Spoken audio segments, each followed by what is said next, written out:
Right, it's 9 o'clock. Please join me in saying the Pledge of Allegiance. I pledge allegiance to the flag of the United States of America and to the republic for which it stands, one nation, under God, indivisible, with liberty and justice for all. Good morning, everyone. Good morning. Hello.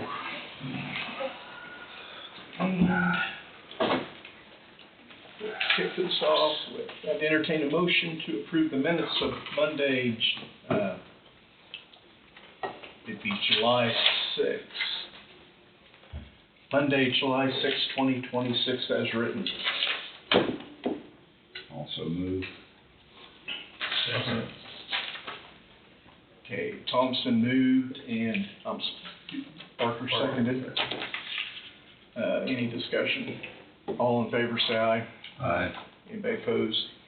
Passes 4-0.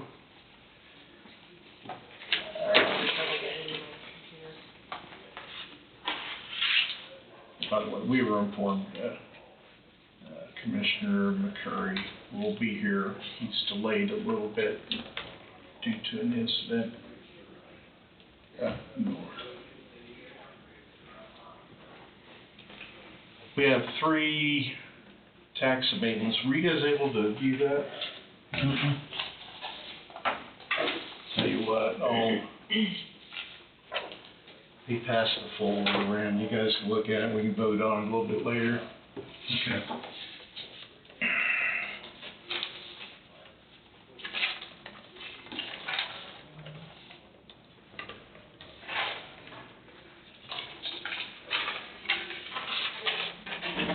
Okay, next on the agenda is Emergency Management Director Amber Presley with backup power bids. Good morning. Good morning. Happy Monday. Very happy. Very. Okay, we advertised, we did everything we needed to for the bids, and we received 2 bids. I can let you look at them. Adam in Technology reviewed them. I reviewed them. Austin looked over them. 1 and 2.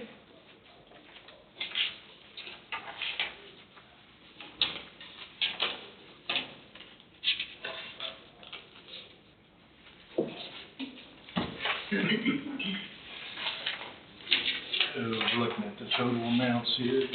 Mm-hmm.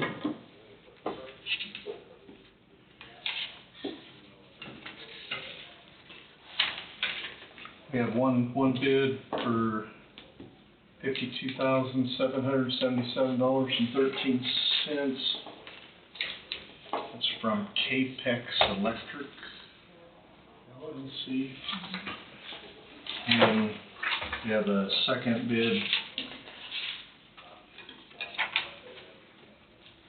from Voltix. It's in the total amount of $73,290. What was the first amount again, Mark? $52,777.13. Okay.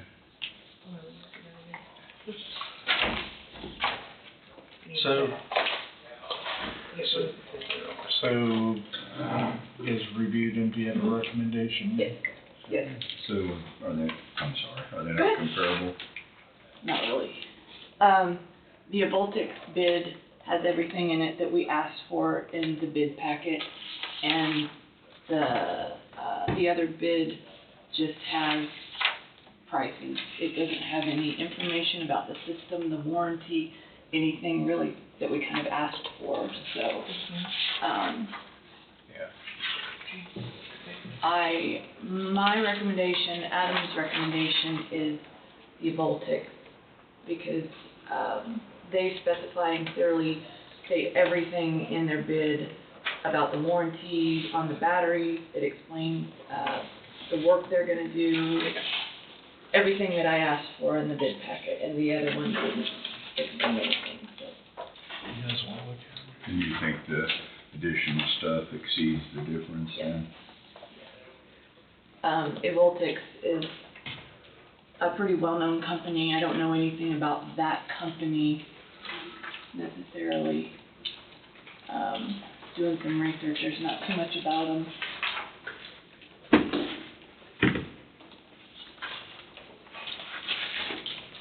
Do you give you a time frame for install if they're awarded it? No, they didn't. They did not give us a time frame. Yeah. Go ahead. No, you're fine. I'm pretty sure that they can get on it pretty quick, though.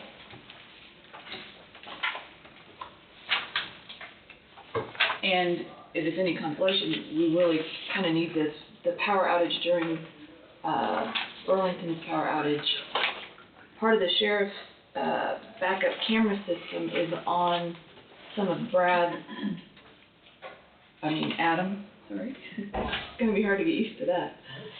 It is on Adam's backup batteries that he currently has, and some of them failed. And so for several days, none of the officers' cameras were able to be backed up. And so there was a hang-up, and they had to go through and work that out. So they really need to get on a good system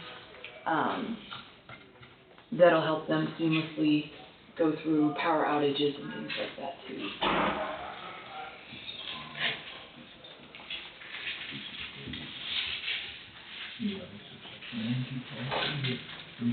Is that right, but this is the warranty policy that goes with eVoltex?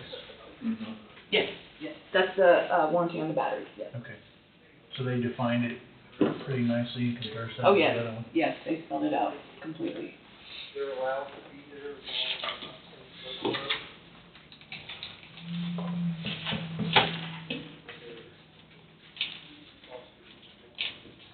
And the technology department is paying for half of this, and I'm paying for the other half out of the radio fund.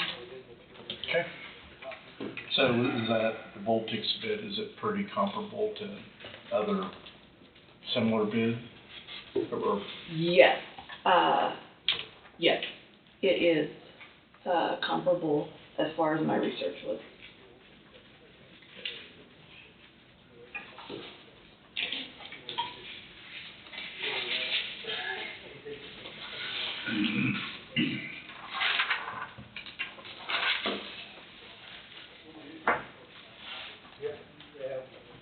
So this backup system will not only back up our EOC, our radio system, it will back up all of our computer networks for the entire county, the hospital, the schools, the county, all of the stuff that Adam has in the cage will all go on this system. And this is a backup to our generator. Our generator will kick on immediately once the power goes out, but that only lasts so long. So if we have a long power outage, we need battery backups that will run our EOC and run our radio system until the generator can come back on. During the time when the power goes Yes. off, to keep you from having an interruption is the main. Keep any interruptions, The yeah. generator's working Yep, correct. and it's seamless. We test our generator every Wednesday, and it kicks on, and nothing. You could tell when it kicks on. There's a little bit of blink in the lights downstairs, but other than that, it's seamless. We don't lose any of our computers. When we lose power to the courthouse, everybody upstairs is dark, but we're downstairs still working. So, if the generator didn't work, how long would this backup be able to power? I believe. Trying to get that generator running or something? 120 hours? Minutes, that's right, 120 minutes. Okay, well, that's a long time on battery to run that much stuff. It is. Yeah, and that would give us enough time to work on things, fix things, find whatever we need to do, and get alternate means, you know. But if it just goes out, and we're in the dark, and we don't have radio systems, that's bad. So that gives us enough time to get everything that we need. No, I think there's a definite need for it. Yes. Oh, it's been proven to us over the last several years many times that this is what we need. So Have you had a chance to look at that, Todd? Um,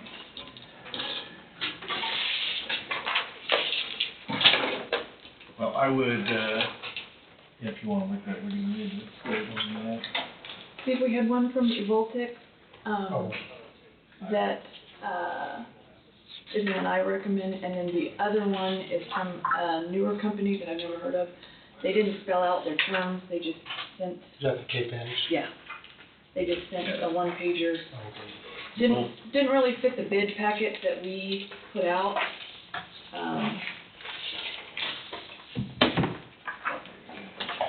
Okay, I would entertain a motion on the recommendation of the Emergency Management Director to accept the bid for a three-phase lithium battery backup power system from Voltix Energy ZPM for $73,290.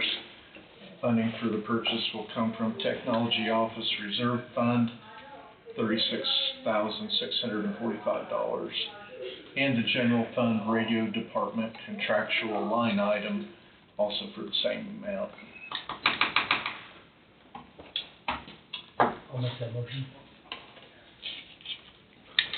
I'll second it. Curry moved, Avondra seconded. Do we have any further discussion on that? All in favor, say aye. Aye. Anybody opposed? Passes 5-0. Thanks for taking the time to explain that. We just hate not to take a low bid if it's You need those? suitable. Well, you might need a copy. Okay, I'll send them to you. Yeah. Thank you. Or yeah, just email them to me. Okay. Thanks for all the help on that. Uh-huh. Anything else you guys need? Nope, think we're good. We'll get out of here. Thanks, guys. Thank you.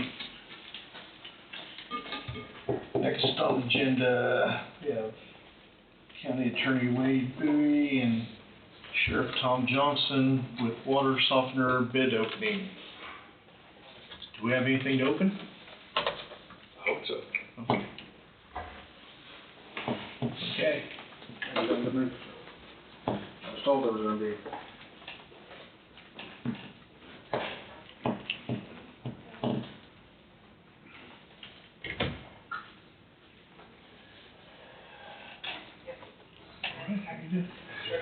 That's right. You want it? You want it? One, is that one and only I bid? bet. All we got. So we received one bid. One bid? So, Chairman, wanna do the honors? That Looks like it was received July 8th, 2026, stamped by the county clerk, 9:37 a.m.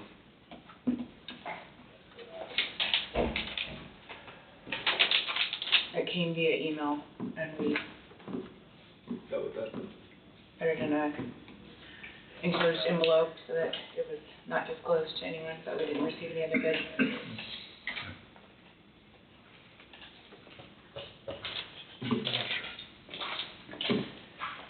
Okay.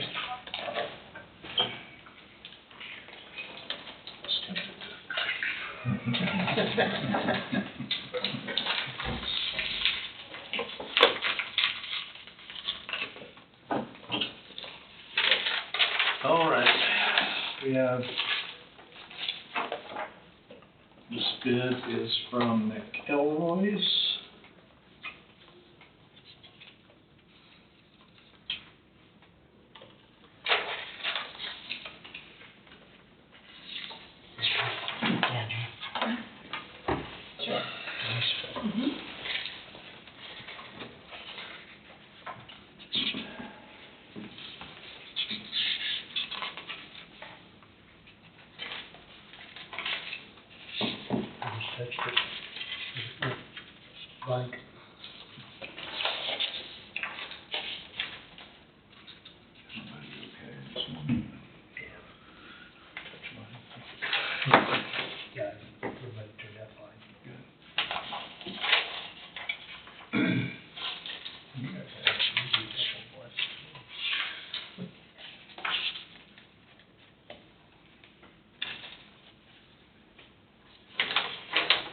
Okay, this is a lump sum bid for Quadplex water softening system in the amount of $88,796.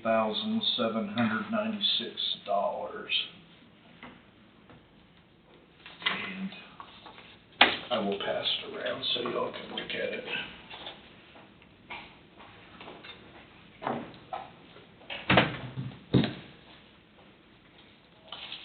There you go. How much was that, Mark? I'm sorry. $88,796. Even. Yes.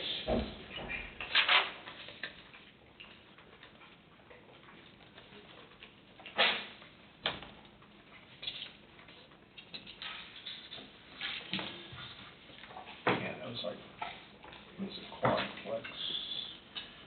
However we worded it. Okay. Podcast water softener.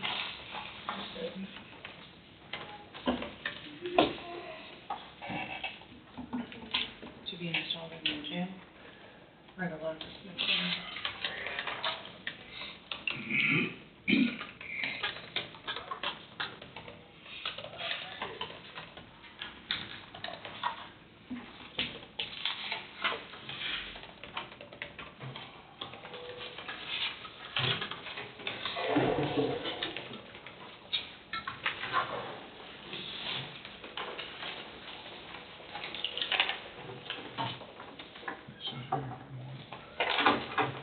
They're the ones that's done all the rest of the work here. Pardon? They're the ones that's done all the rest of the work here for the last 3 years. I think so. They never listened. Yes, you did. I assume that they get on.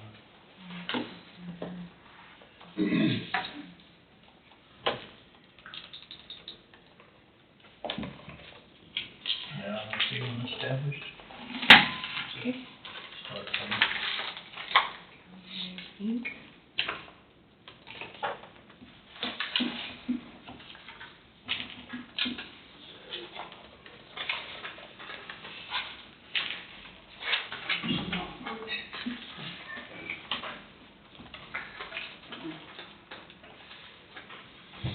I got one page that says the quote is good for 60 days after bid date, and then I got another page that says it's good for 30 days from the bid date.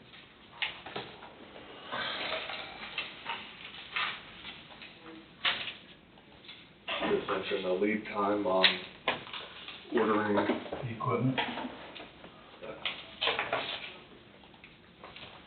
You recall any conversations about a lead time? Do they have to get it from Southeast Asia? Couldn't tell you. I mean, I know on some of those bigger ticket items, you have a year in advance, you had to order it so that. Don't say that, don't. Why would you even say that? Why jinx us? Just leave it alone. Just seeing if you're paying attention. Didn't they shoot us a bit earlier, or told us it'd be around $78,000? Now it's When we $88,000. asked them, when we asked them to look at it and see what, and again, that was just, we didn't, I don't, It wasn't an official bid. yeah, they did, and I think it was, you're right, I think it was 78,000, but that's, A rough estimate. again, I just told them that we wouldn't be able to buy anything unless we had a estimate of what was gonna cost us and how much it was, you know. Yeah.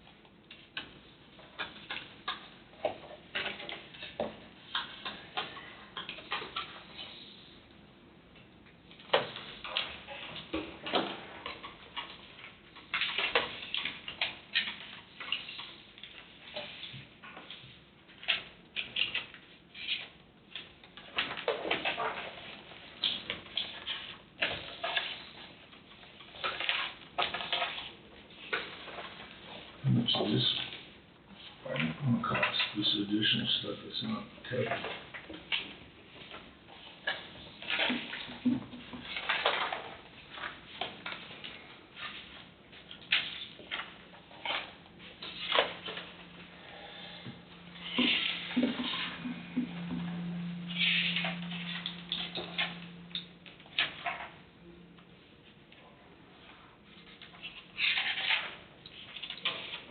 There's a lot of, it appears to me that there's a lot of this they're not gonna need, they're just stating things that are not part of the bid. You know, Like domestic water meters already here, tree removal. yeah, I think this is, in my mind, that's kind of a blanket statement that says, Standardized on their contracts. yeah, would be my, they don't fit, a lot of it don't fit our application, I don't believe. Doesn't. I'll say that properly. Okay, I would entertain a motion to accept the bid as McElroy's Incorporated in the amount of $88,796 for a quadplex water softening system to be installed in the law enforcement center. I'll move. I'll second it. Thompson moved, Parker seconded. Where are we pulling the funds from this out of?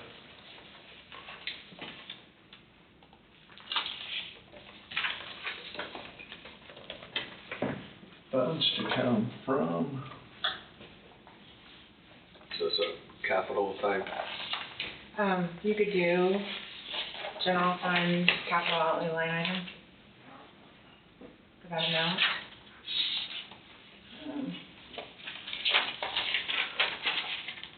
Do it for right now.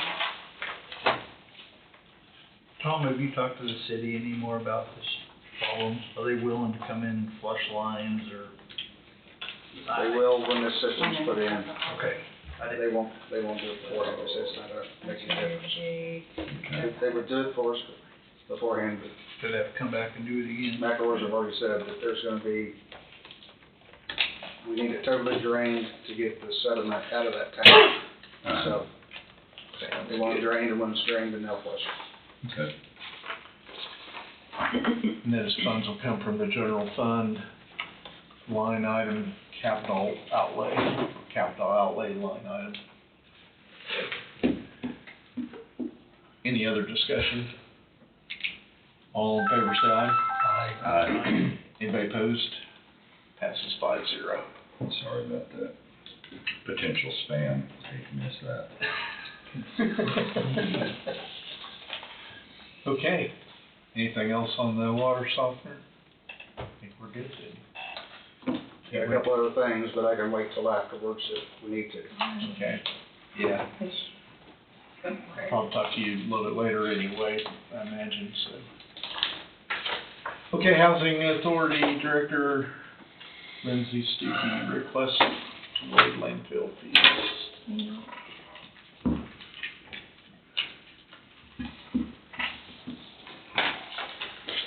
Pictures first. Thank you. Blue house? Yes. Better soon you keep all that registered stuff. Okay, and I wrote. Okay, so this is here in Burlington, 714 Yuba. Alan Barrett owns that house, and he is requesting the landfill fees be waived on that to tear that down. He did state that he was planning on putting another house there. It just might take longer than the 12 months that I asked on my form, so. He owns the lots there to the west. Yeah, the east, west West of it, so. So that's all I have. See the start date? He doesn't. He just told me that Brad was gonna be in town and he's moving from house to house and that Brad was headed there next. So Brad Payer is gonna be doing that. Okay, I'm entertain a motion to waive landfill fees for a structure owned by Alan Barrett and Diane Barrett located at 714 Yuba Street in Burlington. So moved. Adam Droth moved, McCurry seconded. Any further discussion? All in favor, say aye. Aye. Anybody opposed? Passes 5-0. Awesome, thank you guys.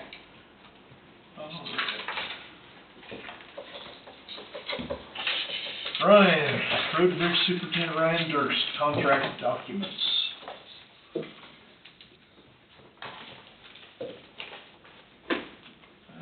Another folder. Good morning. Good morning. Morning. No call outs this weekend. And then, I have this motion, this is contract documents for the, Old 50 widening on that mile between Links and 75. Projected start date is supposed to be August 1st on that project.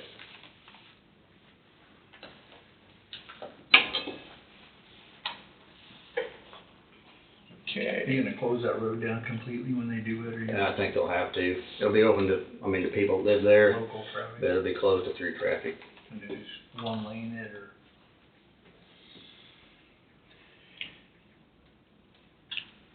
See, that's the 1 mile of hot mix from 75 west mile. West a mile, Right. correct? Okay. I'd entertain a motion to authorize and direct the chairman to sign contract documents with Kilo Construction for hot mix project number A 2605-C. That's it. Do you remember how much that was, Ryan? I don't off the top of my head. I think it's We approved it Yeah. previously. $611,221. I'll make that motion. Second. Okay, Curry moved, Thompson seconded. Any further discussion? All in favor, say aye. Aye. Anybody opposed? Passes 5-0. Alright, thank you. The 2 intersections at Leroy got completed Friday. The asphalt project on 16th from Trefoil to County Line, they got that milled and they're starting to lay asphalt, probably later today or tomorrow. And then the project going west of town on 12th, they'll start milling on the 20th, so a week from today, be the start date on that. And that is all I had. Sure. Okay, very good. So, all right, Thanks, Ryan. Ryan, thanks. appreciate it. Our dirt, our dirt, did we get it back? They hauled dirt back in there, yeah, so it's, back in that stockpile, so, yeah, trying to think on that. There would've been a portion on that that was used or the deal But we there. got it back, so.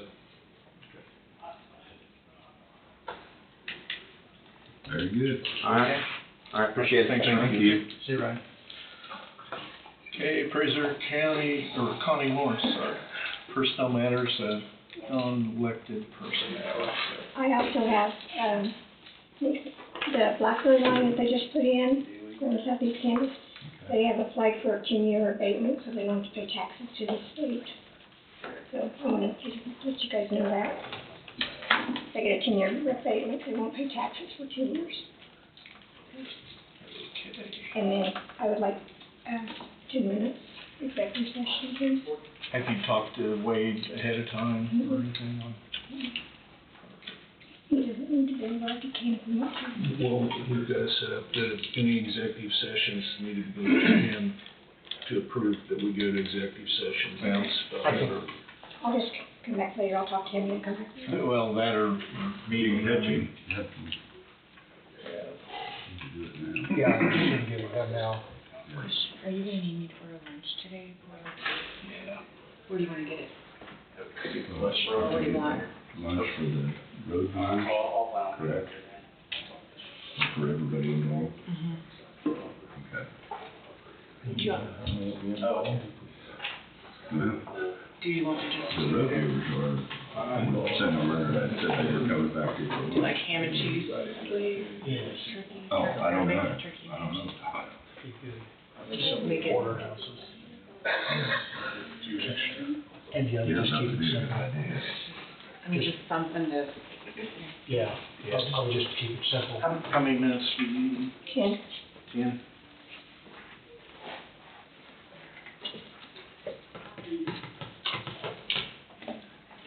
regarding, No, electrical, right, a job report.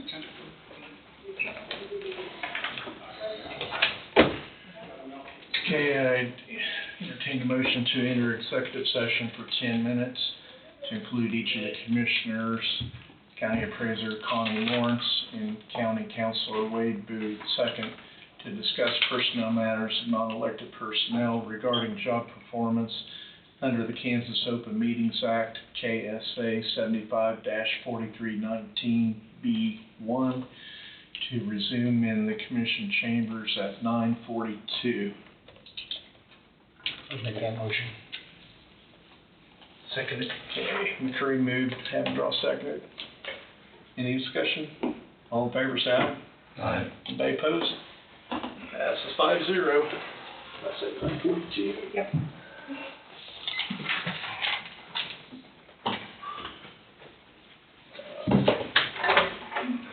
Nine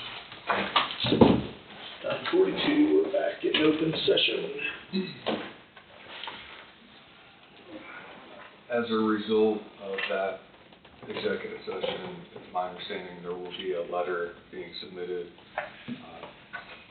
as early as this morning from Connie Lawrence indicating she is submitting her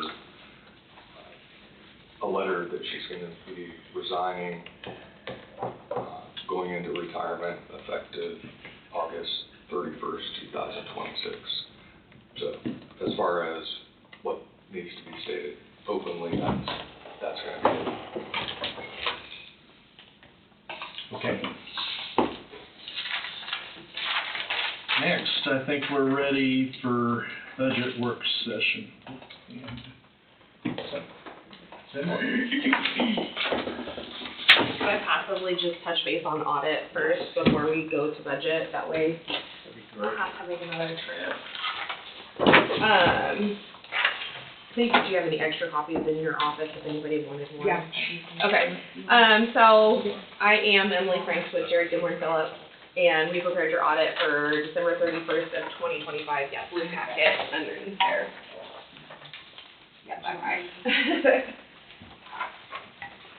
There's some loose reports. We'll come back to those at the end. And then if you would just go ahead and jump to page 1.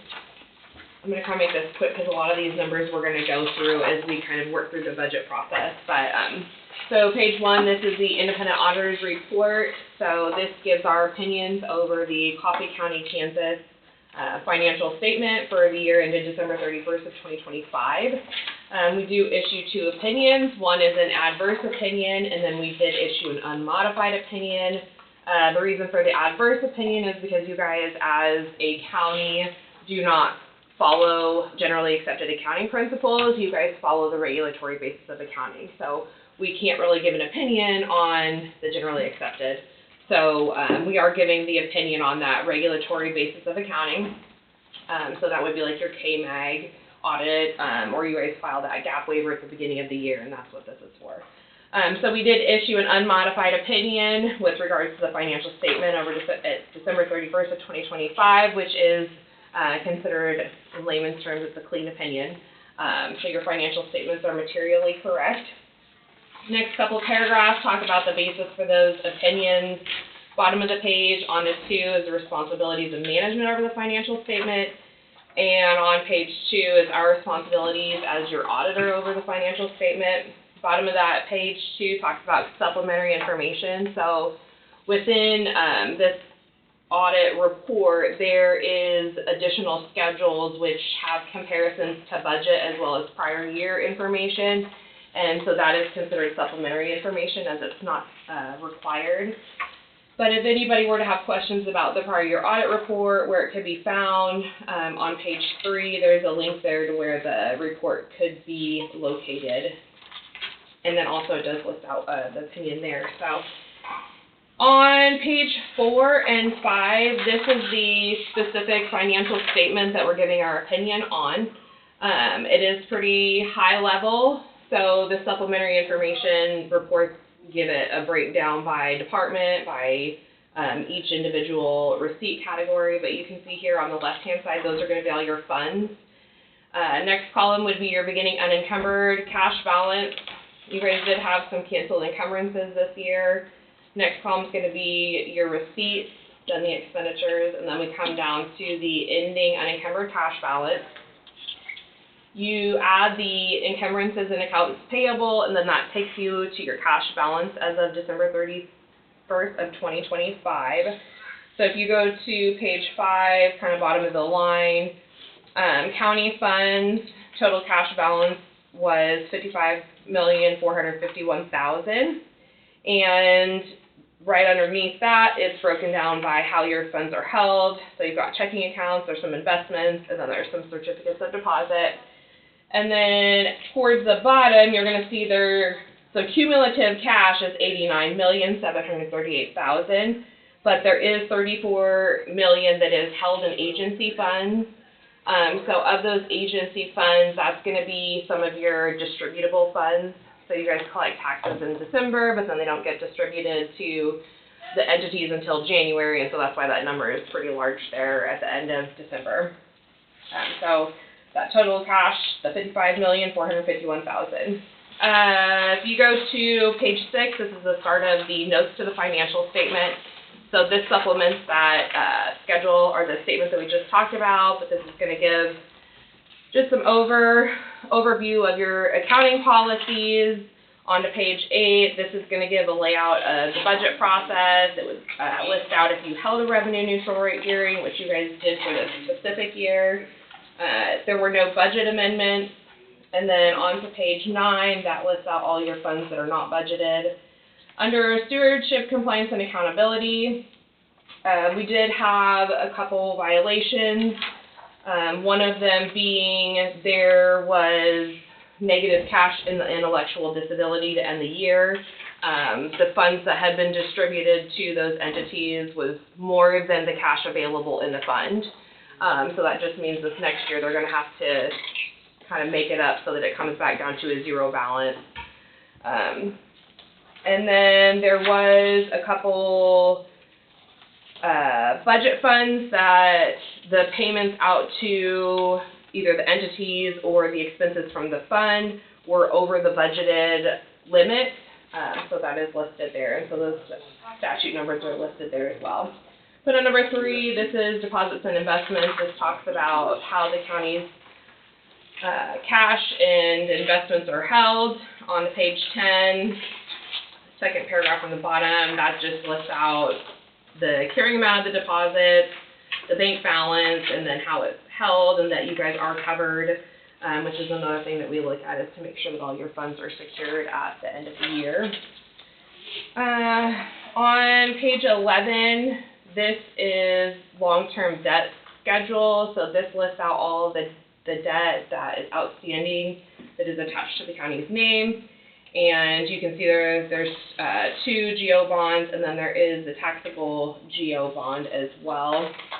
On page 12, this lists out all of the future obligation payments that are scheduled out.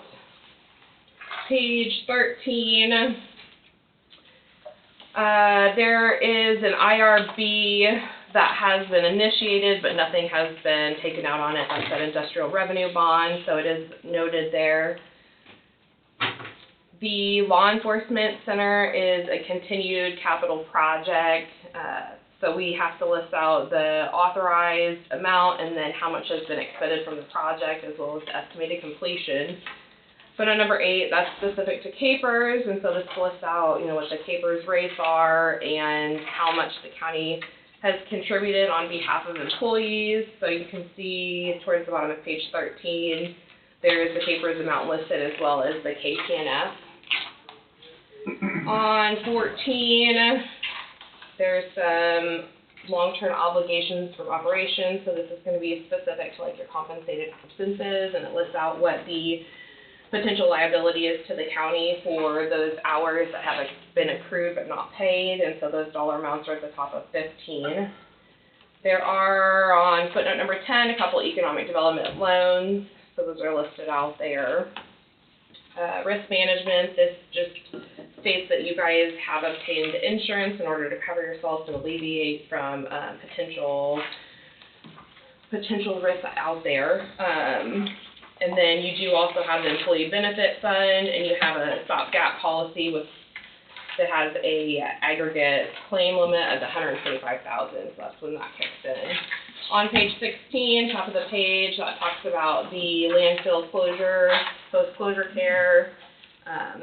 There's just significant contingencies, and that's that, you know, you guys do have some departments that receive grants, and so those grants are not necessarily guaranteed from the government, so there's always a chance that those could be lost. Economic dependency, this talks about how you as a county do kind of depend on Wolf Creek, and they are a pretty big part of your tax base. Next footnote talks about transfers. It lists the from and to, and then the statutory authority. And then subsequent events is if there was anything that was material to the financial statement that we would need to report, it would be listed there, and there was not anything to report. If you go to page 17, this is going to be budgeted funds only, but this is a comparison of what the actual charges were, or the expenditures charged to the budget were, and then the total budget for comparison. And so when I talked about the statute violation, you can see there that the economic development was over budget by $8,546. And then the bond and interest was over budget by $76,322, which that's going to fix itself coming this next year, because this was kind of the first year that that fund paid its debt itself. And so when the budget was prepared, you weren't really anticipating that extra amount having to be paid out there. So on page 18, this is the start of the individual funds, and the receipt and expenditure classifications are on the left-hand side, and then you've got your prior year audited amounts, and then actual for 2025, and they're compared to your budget, and then that right-hand column is going to be your variance over under your budget. So this kind of leads into where we're going to go with budget, and these amounts for the actual for 2025 do come into your budget, and that's going to be your very first column when we go through your budget book. So we'll kind of skip through these, and we're going to jump back to page 86.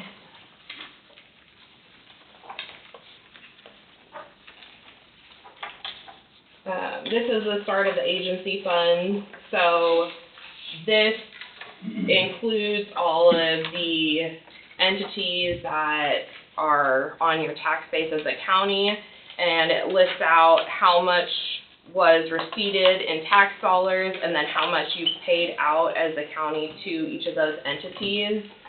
And if you go to page, and that's what it is for 86, 87, and part of 88, but if you go to page 88, you'll see there is a section that says other agency funds. These are funds that are held within the county, but are tied to like outside organizations, not exactly, but this is where like their sheriff's money sits for cash that they have held at the sheriff's office. You guys have some cash held by recycling, and so these amounts down here from recycling down to the law library is cash that is not held in your accounting system, and like when Richard does all the reconciliations of cash, those amounts are not included in his amount. Page 89, these are going to be your distributable funds.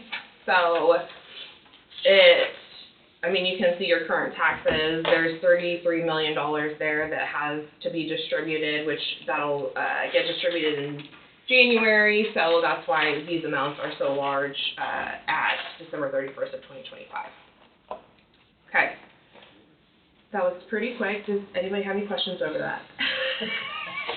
It's a lot of information. And on a very high level, so.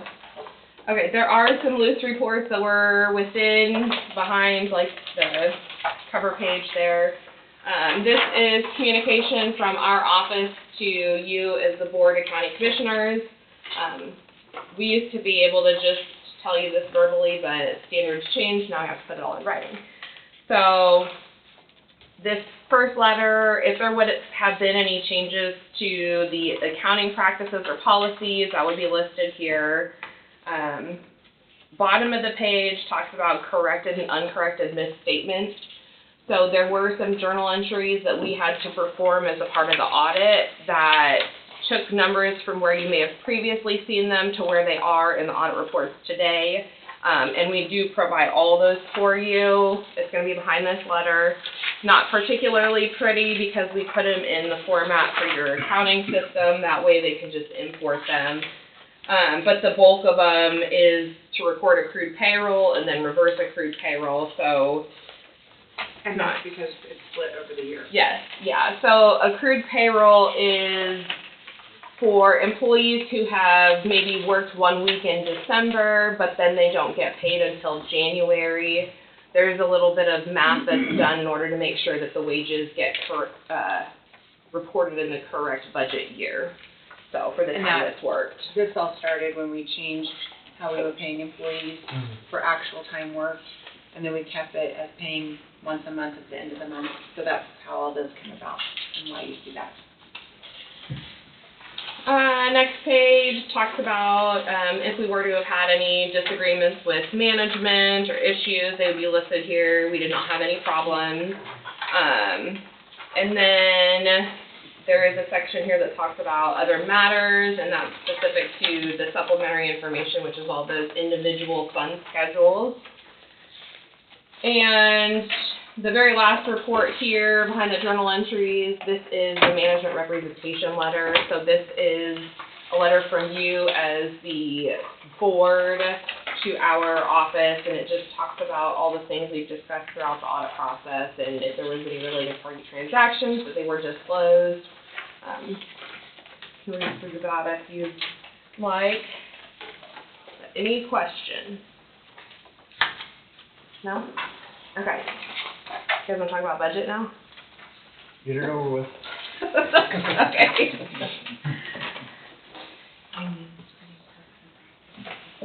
Okay. So, we're going to just start with rural fire. So these were what I passed out when I first got here. It's the little packet.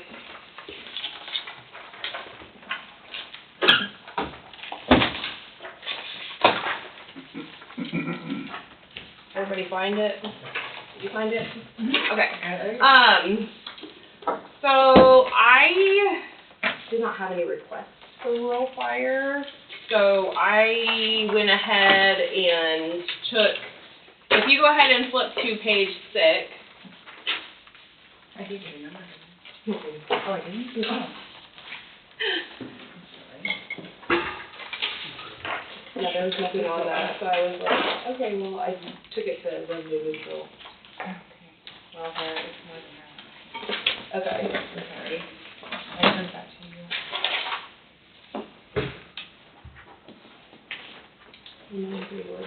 So that, this one is going to change.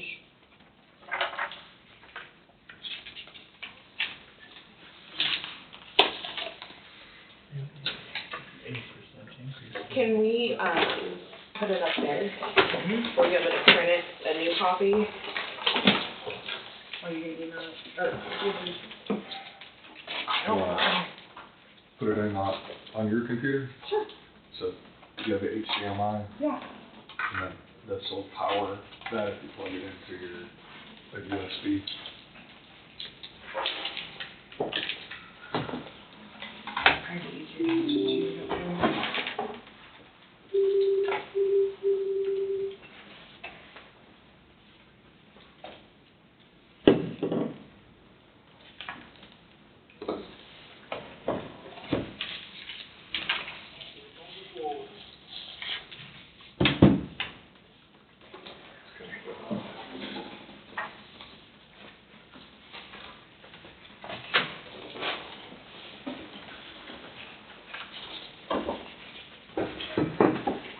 Okay, with those numbers from Angie, that's gonna change where your rural fire is at. So, just a little explanation on this specific, combined rate budget hearing that's on the screen up there. So, the bottom right corner right here, this is your revenue neutral rate. So, you as a county, if you are to levy the same tax dollars that you levied for 2026, that is the rate that you would be at as far as the mills are concerned, is 1.786. Currently with the budget request that we have from Rural Fire, they're at 1.928 mils. So this $1,255,164 in the middle column, that's the tax dollars that were levied for 2026.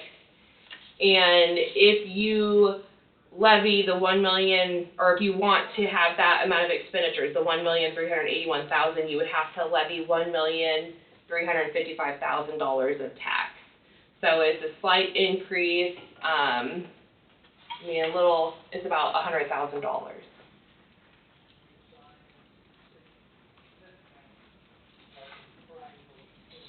And we talked to the fire chief or fire administrator last week, and he explained where some of that came from. A lot of it has to do with safety equipment and increased costs and equipment. Mm-hmm.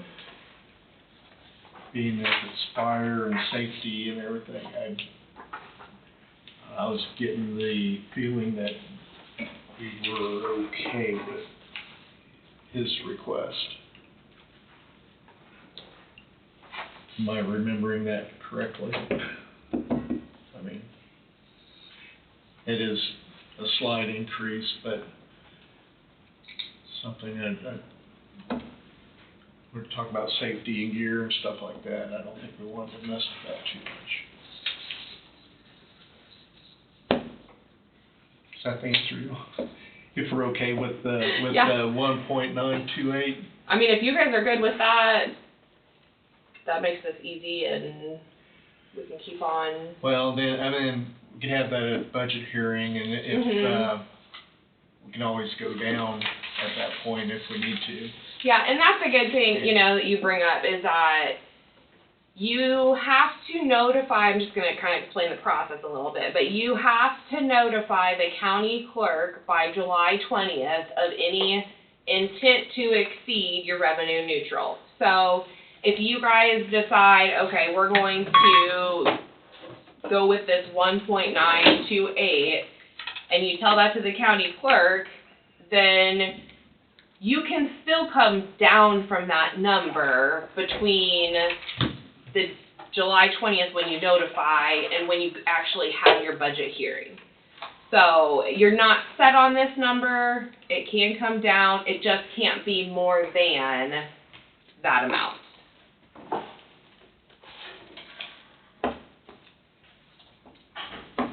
Okay, I think we're okay. And, so I just need to know what date you guys are planning to hold it would be your R&R hearing and the budget hearing. It has to be between August 20th and September 20th. Seems like, did I see a date on one of our pieces of paper somewhere? Is it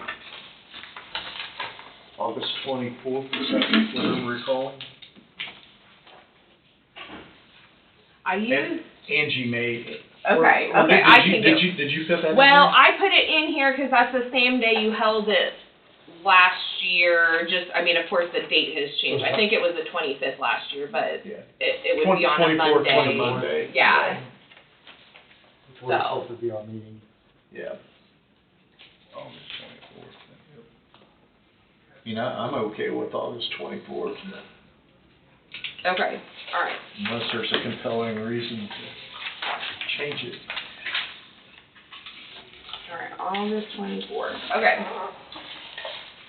Angie, August 24th, okay for the budget hearing? Okay. That's fine. Okay.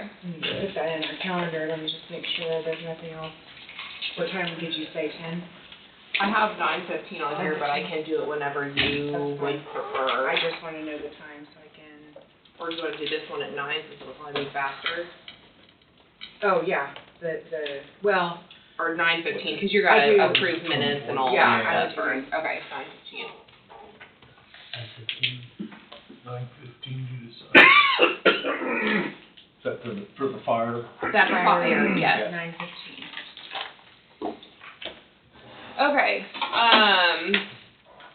so the next thing we'll talk about is county budget.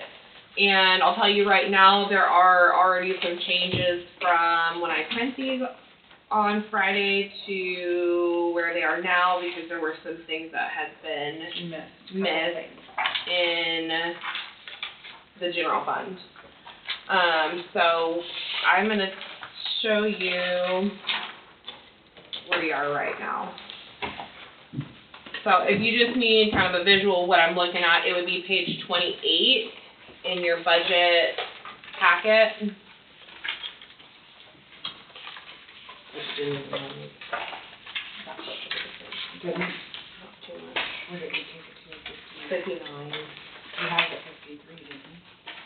Well, after we looked at it Friday, we were 53. Oh, okay, right, yeah, 'cause we haven't made Yeah. those changes, But right? those weren't, Okay, so what, bottom right-hand corner, again, we'll just go over this one more time. So the revenue neutral rate, so if you were to levy the same tax dollars in 2027 that you levied in 2026, you would be at that 52.736 mils that's in the bottom right-hand corner.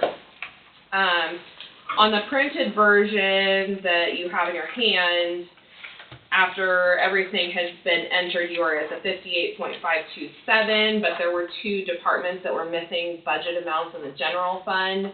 And so now that they've been entered, if you look up at the screen, you're at 59.219. So if your goal was to get back down to revenue neutral, you would have to cut about $4.5 million of expense. So I don't know, as a county commission, what your goal is for the year. There's some different areas I think we can look at. I know that Mark and Angie had kind of talked about some stuff. But I think if we come up here, you can look at a comparison of dollars and mill rates from 2026 compared to where you're at 2027. So right now, your general fund, it's up about 6 mils. So of all funds, that's probably one that we could start looking at. Debt service, this is going to be pretty fixed because you need to make sure you levy enough to pay the jail or the law enforcement center debt that's outstanding. So that one's kind of set. Road and bridge, mills are down just a bit, but we could always look at that fund as well. Ambulance is down, conservation district is about the same. Library's up slightly. Library employee benefits is up. Employee benefits is down slightly. So I don't know, I feel like we probably just need to jump straight to the general fund and start looking through to see what could potentially be I wanted cut. excuse me, I wanted to throw something out there real quick. I looked up what the CPI was for county government. In May 2026, it was 5%. And if you increase, and I was going off of the old budget figure we had before you added those two departments, but that if you increase spending 5%, I'm not advocating for that, but I'm just saying if spending were increased 5%, you'd be looking at between 55 and 56 mils. Last year, we were at 54.642 mils, which, and then the R&R was, what, 52 point? It's 52.736. Yeah, so, I mean, I definitely want to get between the 52.7 and the 54.6. And you're right, those other funds, when we went, the general fund is the one that we're basically looking at. Everything else seemed to be pretty solid. And I think last year when we got at this point, it was the general fund we started trimming. So I think if you look at, on our budget sheets, if you look at the actual amount spent in 2025, and then the budget request for 2027, there's some pretty big jumps on some of those funds. When we were looking at it, we were looking at what the estimate was for 2026 compared to the request for 2027, and there wasn't very big jumps there, but if you go back to 25 and look, some of those funds, there's some pretty big jumps. And those funds, I think, are the ones where you can really take a look at and shave some costs off there. If you look at page 6A,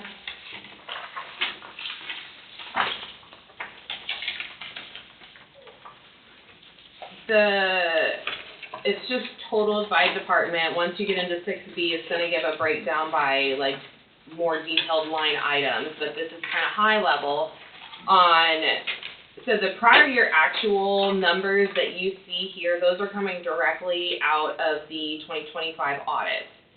So you're ending the year in your general fund with $8,284,000, and that's what you're bringing into 2026 to start the year as like your cash available.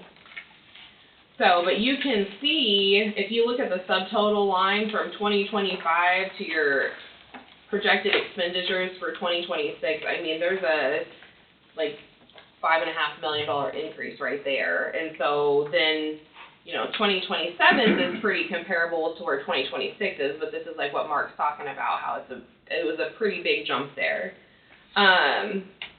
Some of the things that stand out to me when I look at this is the courthouse general has a pretty big increase projected for 2026, and then the construction public works, which that's your asphalt program, there's $1 million jump there. And then the equipment public works, there was about $350,000 that had been set aside in addition for special equipment.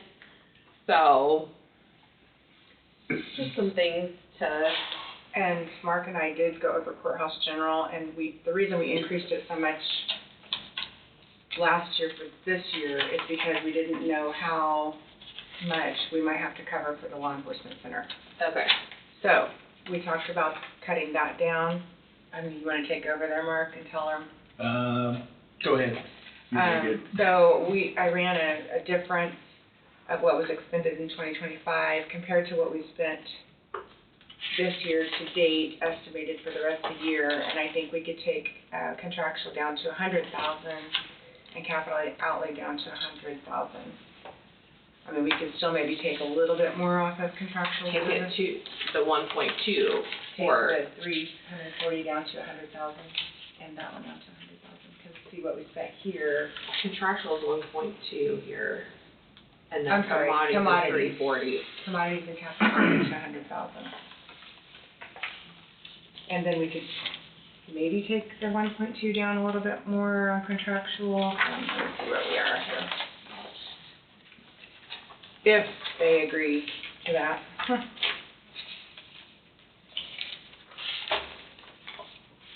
Because to date so far,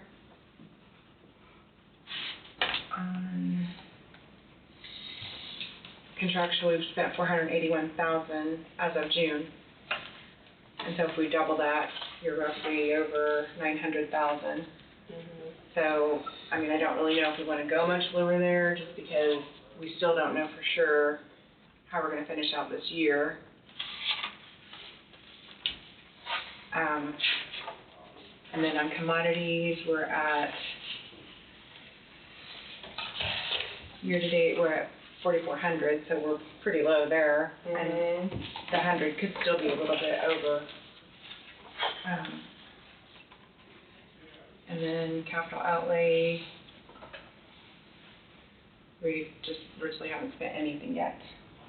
So, I mean, maybe we could even take it down a little bit more, but I don't know.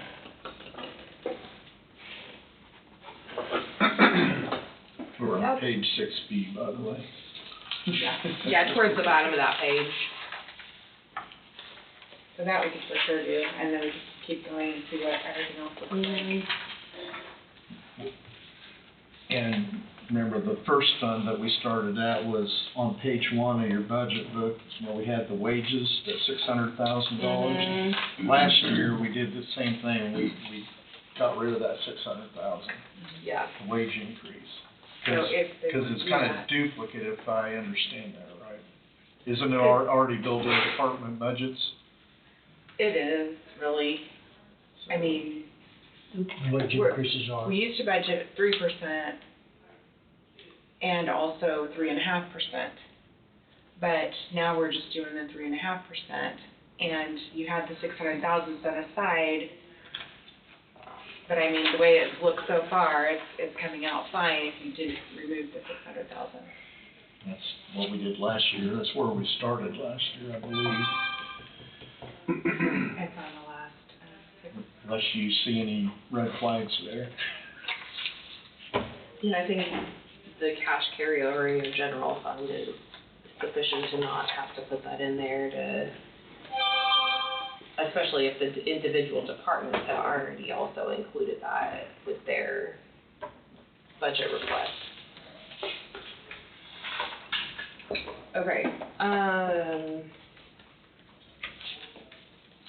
do we want to, where was that? Do we want to look at the asphalt program? Ryan's back. Yeah, right. I think we did that last year too, didn't we? Did we? Well, so last year, we can tell there was $1 million increase for asphalt, you know, just a need and kind of our asphalt plan moving forward. You know, we spend more than that. We have some funds in our special highway that we can use for projects. This year's the same deal. I mean, we're gonna go above the 2.5. Like the whole 50 projects will be paid out of our special highway. A portion of the asphalt projects will be paid out of our special highway fund. So, you know, we're using the cash that we have there, you know, to increase the asphalt. You know, that works for a couple of years, but eventually, I mean, you utilize all that and, I mean, that's what we have, so, I mean, the needs there. I mean, we cut our asphalt in half of what we could have done this year. I mean, we can only do so much a year, we realize that.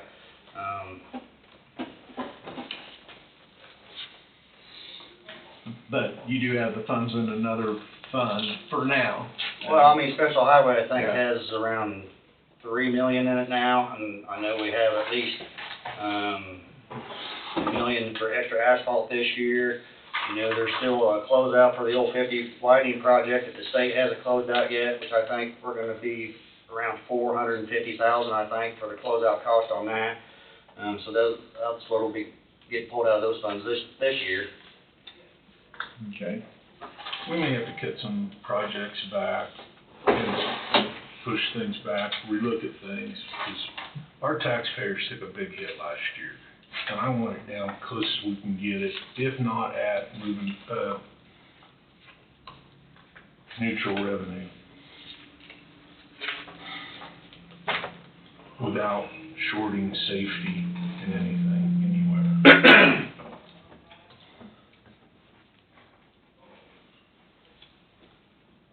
But somewhere down the line, it's gonna catch us. It's gonna catch us, Yeah. but we don't know what's gonna happen with what's going on with economic development, or where we're gonna end up with some more money. And we just can't keep spending money like a drunken sailor And I And then- don't feel like we are. Well, That's part- every time we turn around, we're spending money. We're spending money Yeah. and we're not cutting back. And we're not, it's gotta be on wants and needs. And there's so many, I want, and it's not always needs. I got $58,000 worth of items in here that was bought from Amazon that's got frivolous stuff in it. Straws and sweeteners. It goes on and on and on. But what we're talking about is road construction right now. I understand. And so if we don't continue funding that type of stuff, I can see a disaster coming down the road. Well, they started spending when Wolf Creek came in, and we're gonna pave everything, and they figured that out. Sometimes you gotta back it up. The bad thing about that I see about the asphalt is that I compare it to a roof on a building. I understand that. If we don't try to maintain those roads, then the water gets in them and then. Oh, and I they really understand, can and then deteriorate. sometimes. I mean, just that A particular item, that's what I'm reevaluation saying. of it, just because it's set down in stone that this is our problem, and I'm not bitching at you, Ryan, on this or anything, but maybe some of that, we can get another year before we put that into effect, not to get rid of it, but to kick it a little bit. And that's kind of what we've been operating like for the last several years, just because of asphalt prices, we've maintained our budget through the years, but asphalt prices have climbed, so we've done less and less. And, really starting to realize that we're getting behind, so that's why the last couple of years, I've expressed the need that if we're going to continue to have all these asphalt roads and have these roads, that we gotta maintain them and take care of them. For me, if we're at that breaking point that we either have to decide we wanna keep our roads in good shape and to do the work now as opposed to having to spend major dollars to do, major projects. If you get by with a couple inches of asphalt on a road as opposed to, having to get 5 or 6 inches of asphalt on a road, it's just But can we get by with chip and seal another year instead of asphalt and do it at smaller chunks? Well, and we do. I think, the asphalt on 16th Road that we're doing now, I think it was 06, I think is when it was asphalted last time, had asphalt on it, maybe 09. It's had 3 or 4 chip seals on top, and, but eventually you gotta get some leveling courses done and get the road tree back up and, add asphalt at some point in time, once they have asphalt. But, we try, it's a yearly evaluation, we pick the roads that we feel absolutely need it right now, and fit it to what our budget is. Okay, so I think we could probably go ahead and shave 1 million off of there for this coming year. Trying to get it between $4 and $4.5 million in cuts.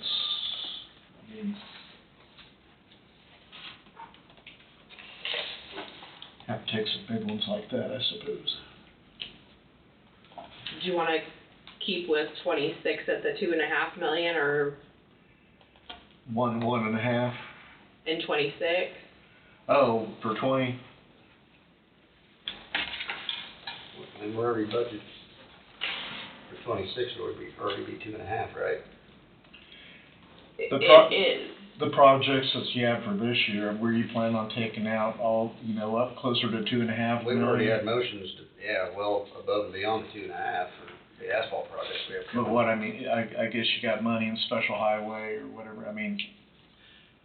that combined with the general fund here, To pay for this year's asphalt, correct? do you need more than 2.5 out of general fund, or you get closer to the? Not for 2026, no. Okay.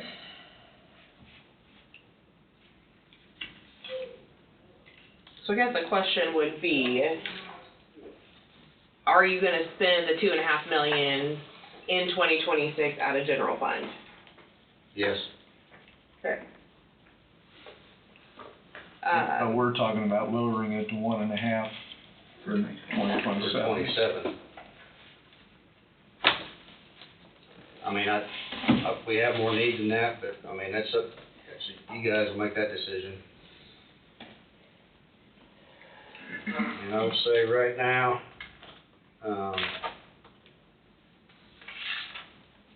estimated asphalt for next year for 15 miles is our starting list, and I mean, we'll narrow it down to what we have to from there, but that's, I mean, more than what 2.5 is.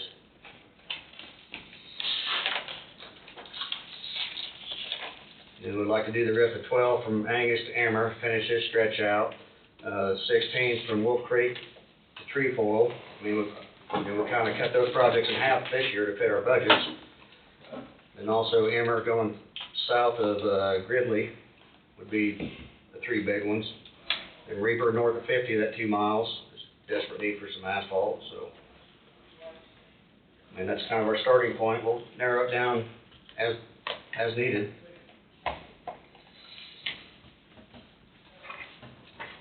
Any other comments on that?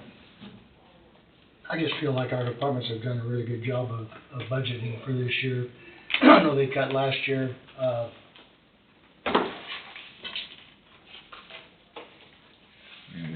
We did a 1% overall, which everybody cooperated on that, trying to get to a little bit more at the end, if I recall correctly. Okay, so you got the 1.5 in. Then the equipment, Public Works. Yes.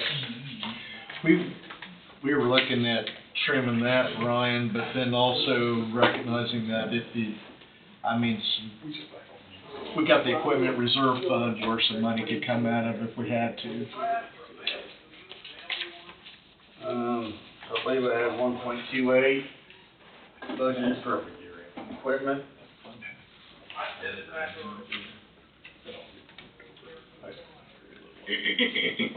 We're talking about taking it down to 900,000, which would be 380,000 difference.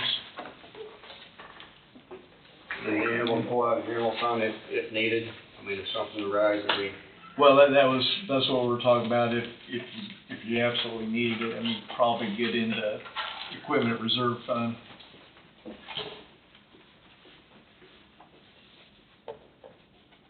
Yeah, I mean, so basically our equipment list, I've got a list of what we have projected to come out this year. You guys are welcome to that, but we'll make work whatever we need to make work. But I know, The equipment reserve has 3.9 million.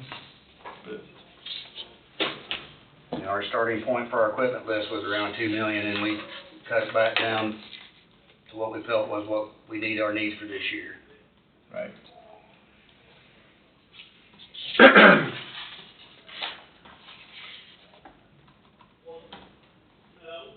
Ryan, there was another question we had on, landfill capital outlay, general fund, landfill capital outlay, you guys budgeted 50,000 for this year. And nothing's been spent out of it, and we were wondering if I hadn't gotten anything on that one. And last year, you only spent $7,900. So I wondered. What was listed to go along with that? I think that was for an undercarriage that we did on the machine, I believe. Maybe, probably stopped talking to her though, because you said there was no expenses in 26. Nothing for 26 yet. Was that undercarriage in 25? We would've, yes, we did it last year. Okay. We did it last year, we had to bump it up. Yeah, Sheridan. Probably wouldn't have been there. That's what that would've, I think that's what that 50,000 would've been for, should've been an undercarriage, I believe.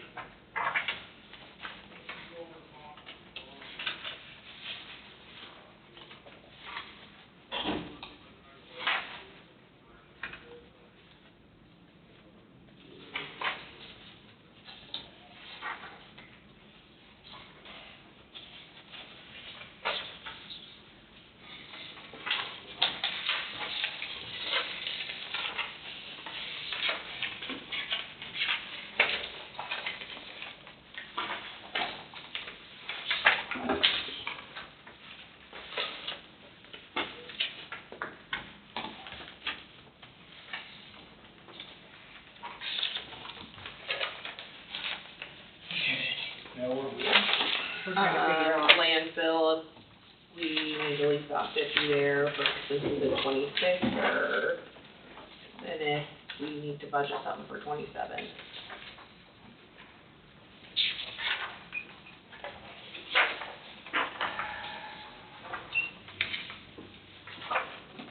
I changed it, because you did end up the year 93,000, that would have been transferred. Right, very little. So you just put your wages in your treasurer budget? That's where they are.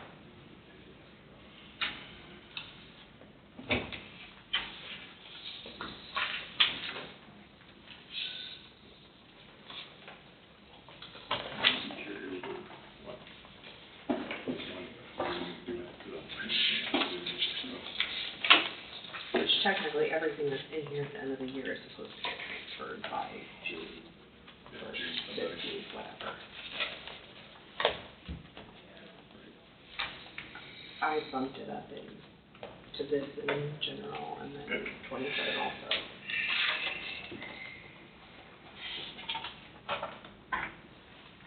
Are we starting with 24? Oh, so you just started changing how you allocate your wages. Got rid of some of the last year. Oh. Oh, that's right. I'm tired of it. She's getting old.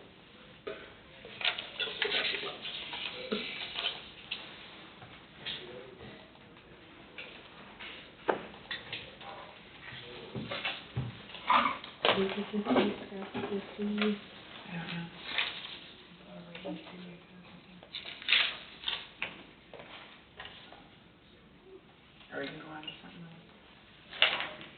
Yes, on to something else, we're waiting to hear. Okay. About the capital outlay project. I think that was one. Talking about the capital improvement plan? No, There's, on page 6F, top of the page, there's capital outlay projects. There is capital outlay allocated in the amount of $750,000 for 26 and 27. and this is where, any leftover funds from that, we usually transfer to the capital outlay plan, capital improvement plan, I'm sorry. And here's a copy of that plan for y'all to see. I handed it out last week, but there's an extra. We're basically budgeted partially into 2029. Yeah, basically, we need to fully fund the capital improvement plan for 7 years. We need about $5 million. Doesn't all have to come from this year, but we gotta keep in mind that it needs to be funded for things like the landfill, radios. I mean, that's the bulk of that stuff, and definitely don't wanna fall behind on that.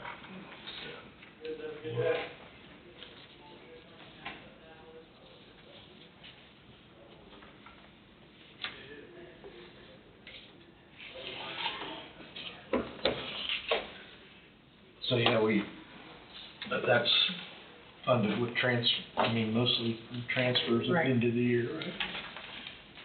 Depending on how you cut everything, there may not be as many transfers.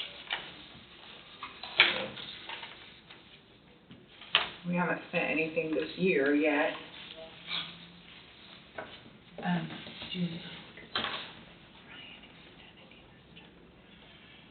Oh, yeah. Brian, there's, for 2026, there are some of the things, there's a few things on the capital improvement plan.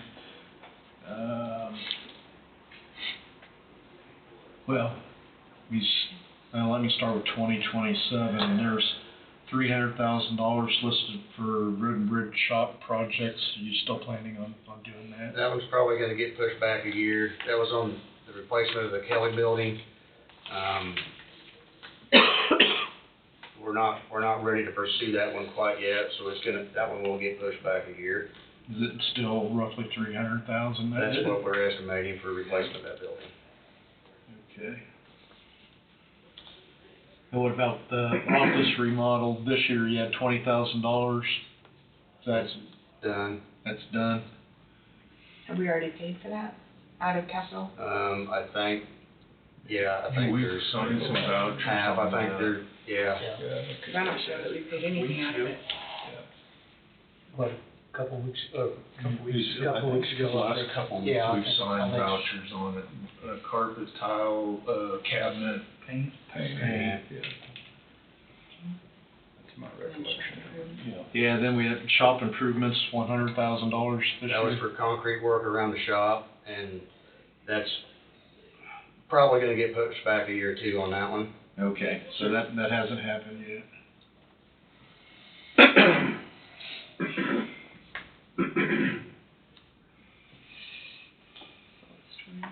But does anybody know about the JSB Park salt storage? I mean, there's 50,000 on there. Yeah, that's another one we're hoping to pursue that this year. We're getting bids on what Okay. canopy would be to cover the salt up there, and then, yeah. So that project would come out of capital improvement. That comes- Landfill perimeter fence. Oh, landfill perimeter fence. Some repair work, that shouldn't have been much on that one, 10,000. 10,000, yeah, just some repair work on some fencing. Has that happened already? Or? Some of it has. Okay.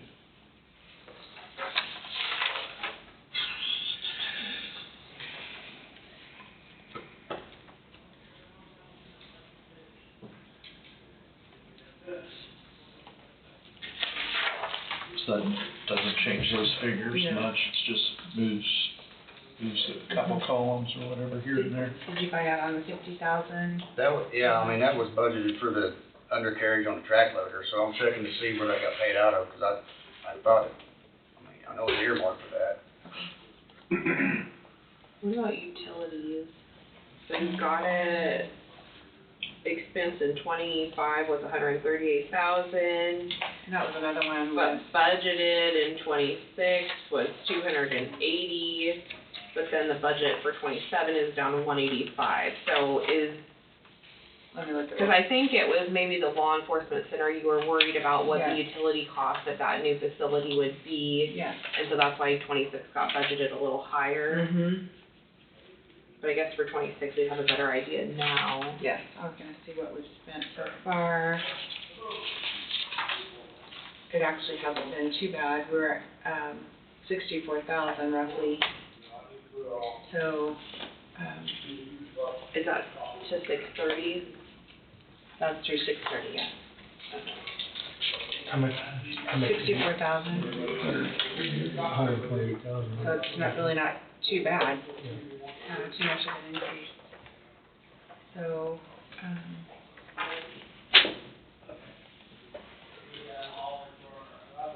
I mean, you have to account for your summer months, which really didn't get bad until right, a couple weeks ago, and then it got bad.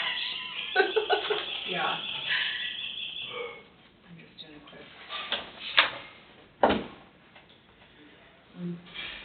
What's that, what did you, We have 185, I just did figured out what this year estimated, and I was thinking maybe take it times 10%, I don't know if 10% is good enough margin, and then, added that, so we could maybe do 141,000. I mean, even if, So if you didn't know, Probably. Mark knows, cause I put him on email. And that's probably still a little, I bet Air actually handler that went isn't out too much. completely. yeah, but this was your Right. year that you're still working on building it. Right, It's and so patched back that would probably together. drop a little bit, maybe Got off the phone 150. with the HVAC guy, and they can repair it, but it lost, one of the compressors lost all its freon. And they're gonna have to fill that back up, and it was believed to be a T that had a hairline fracture, and it just took. What about the radio system? radio system So the question is, they're gonna replace. About on the capital improvement plan, or just? No, we're on. On 6F, there's a bearing a whole or group that says something. Department of Radio System Improvement. Gotcha. So expenditures in 25 was 135,689, and then you have projected in 26 to be 432,500, and 387,500 in 27. I'm sorry, that's that What on. makes me. 6F, Radios, radio system improvements. Okay.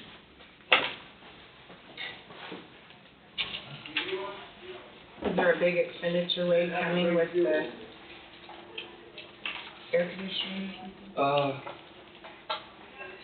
It'll be big, but it won't be as big as what it would be to replace it, so we're Well, I'm looking at. just curious if we just made changes to courthouse general, if we need to change something. So right off right now, the necessity is probably in the neighborhood of 20 to 25,000 to get it where it needs to go. Right now, so Friday, the entire thing went down. There was no air in this building. They came out, they got things patched back together, but it's running on borrowed time, I guess, until the repair gets made. I'm not an HVAC guy, so don't quote me, but there was a hairline fracture in a T that was caused by some sort of vibration. That vibration may or may not be part of a bearing issue, but they won't know until they get the T fixed. That's being taken care of. In the meantime, I've lost all refrigeration in that compressor, which the Freon or whatever's in it it's like liquid gold. So we're talking about just to fix that particular thing and get it up and running in the neighborhood of $8,000. That's on top of updating the computers and the VRUs or whatever they are, which is another $10,000 with another $5,000 on top of that. So, just keep that in mind. Now, the good news is that air handler and unit, the unit overall has a bunch of life in it, but it's being, I guess, explained to me, routine maintenance on your car. You're gonna have to do some things, your brakes, your tires, that's what you're doing with this air handler. Otherwise, you're looking at what the estimate was given to me in the neighborhood of $250,000 to replace it. So you spend $25,000 now to get it to where it needs to be, or you go ahead and scrap it and replace the whole thing for $250,000. The math makes sense to me, but you need to know. So 25,000, you think, probably? In that neighborhood, just to get things, I think the system. Still be okay. Yeah. With what change we need. Okay, thank you. I wasn't sure if Emily was aware at 11 o'clock, we have to do a road viewing. So I just wanted to make sure you were aware of that. You have to read it, right? 12:30 at the latest. What time? She has to 12:30 at the latest.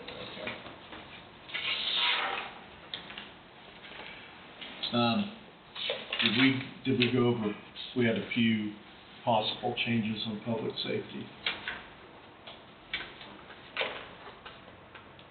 If it will work.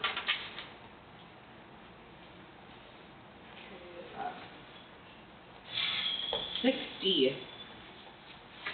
Public safety.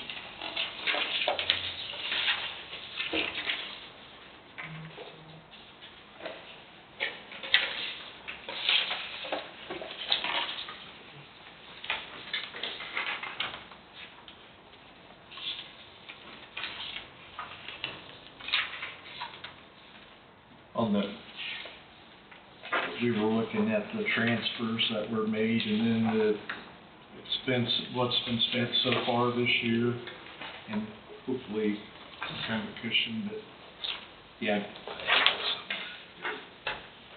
Let's make one with that.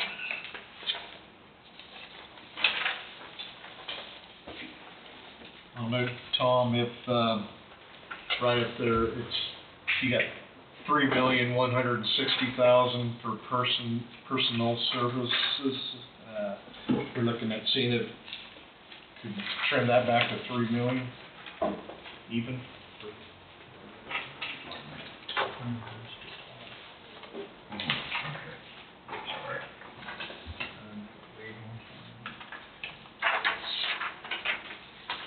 Which that would still be an increase of 651,000 over 2025.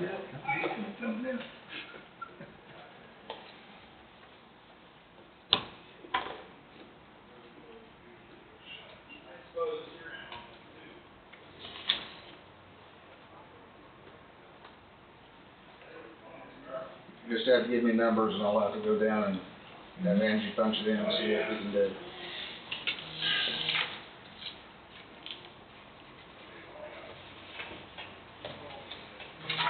Make a note there. Then we are also looking at corrections, the personal services.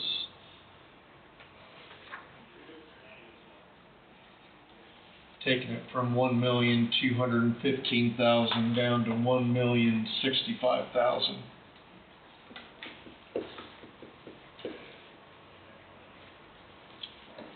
Just still an increase of about 161,000 from 2025.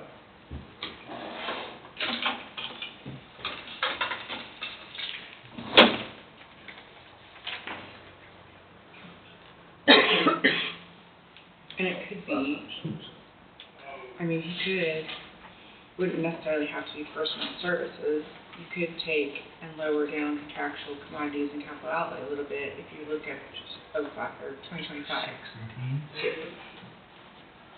But the whole department will fund any of those lines anyway, so whichever one you lower, if you still had extra in contractual and you needed more in personnel, it's gonna cover personnel, or vice versa with commodities capital outlay. Because it's in the general fund, so.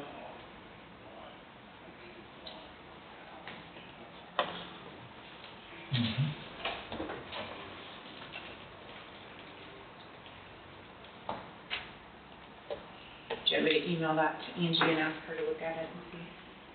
Yeah, or give it to me and I'll take it down when we get done. Okay. Just trying to remember, was that roughly about $250,000 Yeah, because it was, altogether?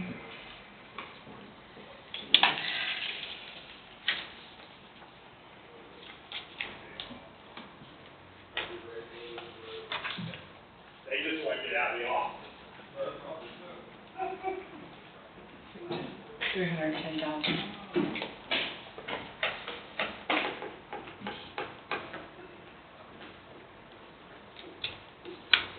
That's what you want me to catch, 310,000? That's what we're looking at. Over jail and sheriff. Right. Yeah, altogether.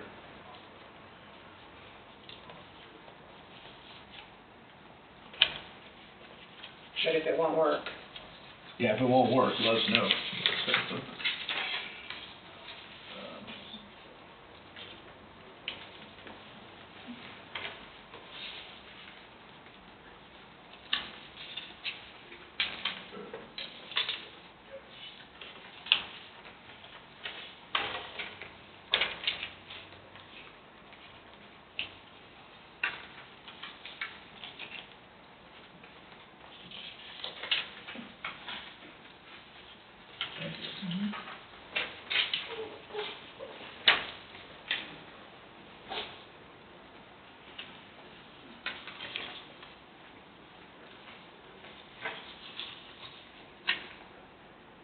I'm still working on that.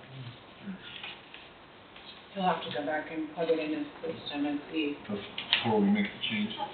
What about on page 6F, I think we talked about community improvement.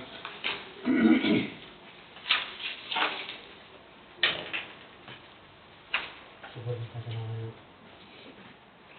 Sorry. that? What are you thinking on that? On community improvement. Yeah.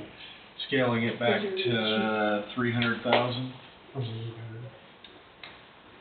the Yeah, do we have 800? Yes, yes. Go back to 300,000 on that, $500,000 down. Yeah, we're taking $500,000 off, taking it to 300,000. About 26. I'm gonna keep it at 8.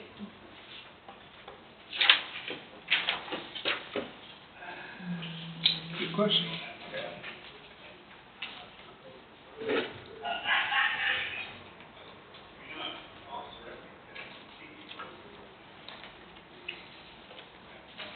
I guess it depends on if you wanna transfer any out of there, if you wanna transfer any out this year, for what you have for this year.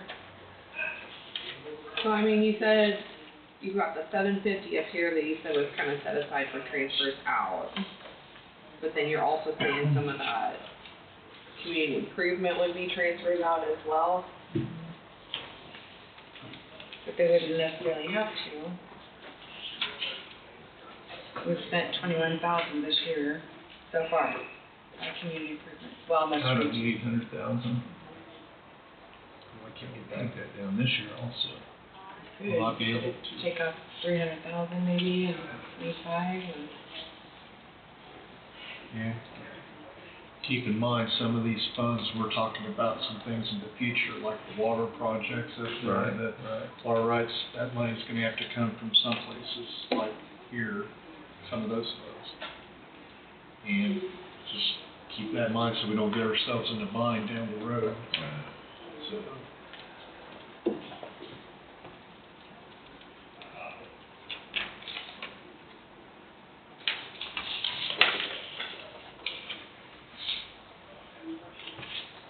What's it look like where they're at? Are we making any progress?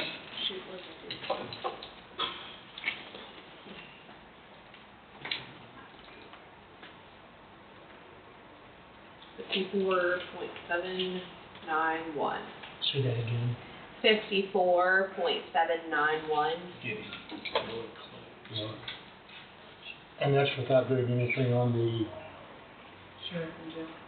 Yeah, that's leaving sheriff and correction as it is.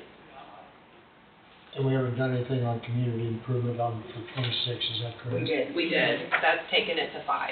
Okay. Keep in mind, I mean, the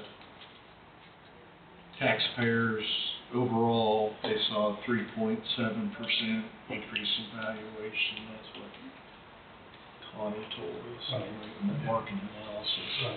And that, you know, 3.7% increase, I think it put it just over that 54.6.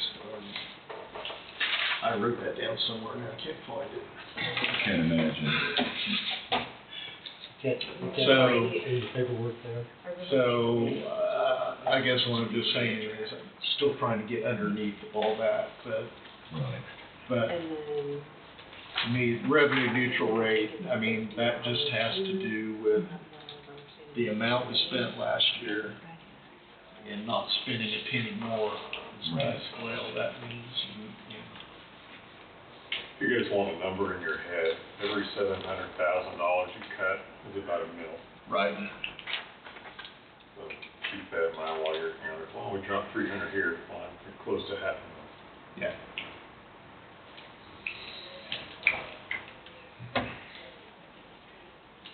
And this is a good year. I mean, I consider a good year when the valuation goes up. Oh, yeah, When we get a bad year and it goes down, that causes, that's where things like the capital improvement plan really want to have it fully funded as soon as we can. So in a bad year, you're going to afford that. Looking at the capital improvement plan, we're budgeting $750,000 every year for radio system improvements. Yeah. When we just put in new towers and everything, is it going to have to be that high every year? This isn't budget, this is just the plan. It's a plan, yes, I Yeah, understand okay. that. She's coming up, so. Okay. And it may not. I mean, which would help lower it, but Yeah. you see the tower, well, you saw the tower Yeah, yeah. figures, we got $875,000 this year and in 2027. And then after that, the towers will be, that project will be paid for. Can be done.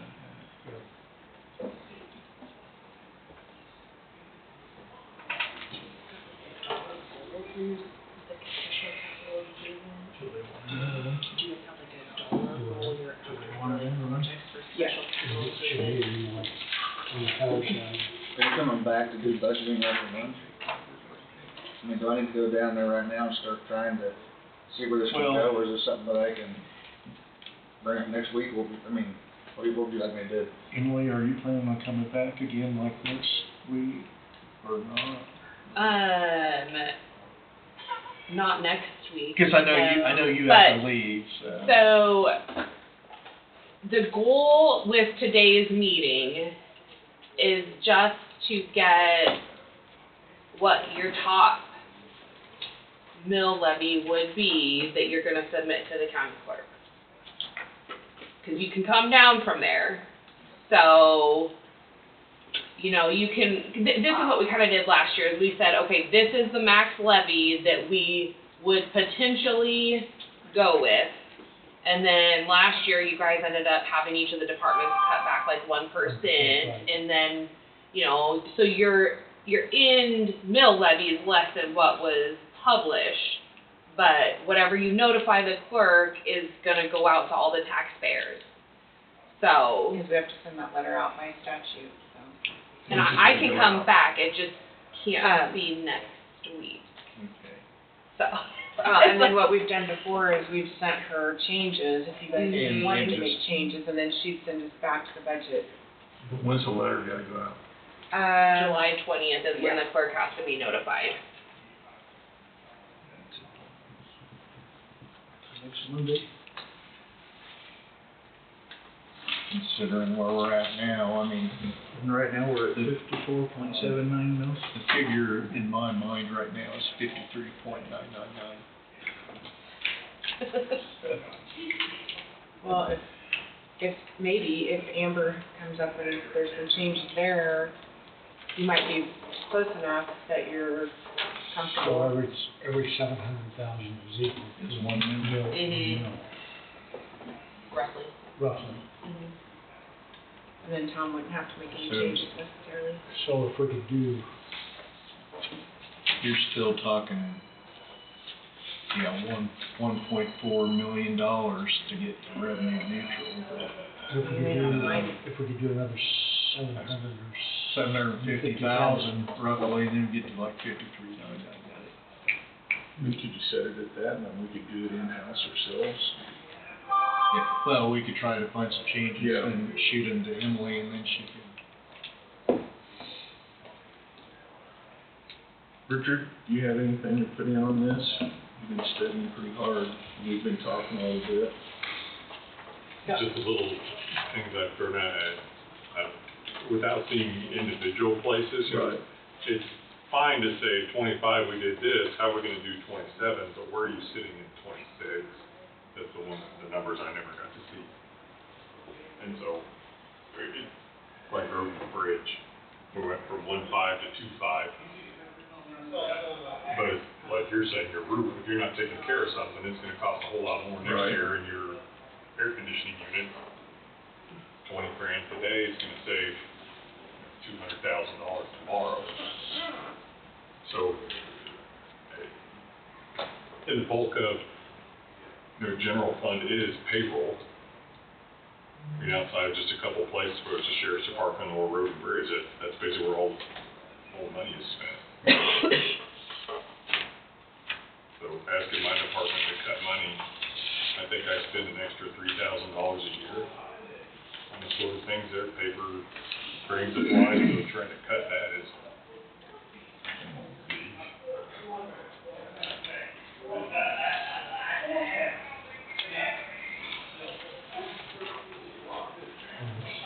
Okay.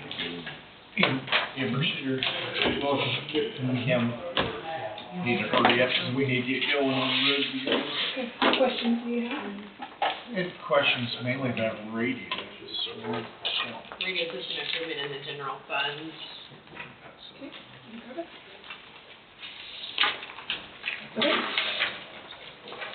trying to find a couple $100,000 to shave off here and there.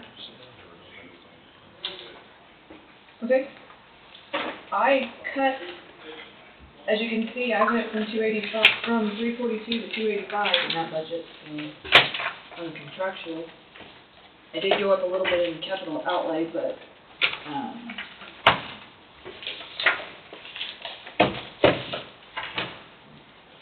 No, we also talked about in the capital improvement plan, you got $750,000 each year on radios.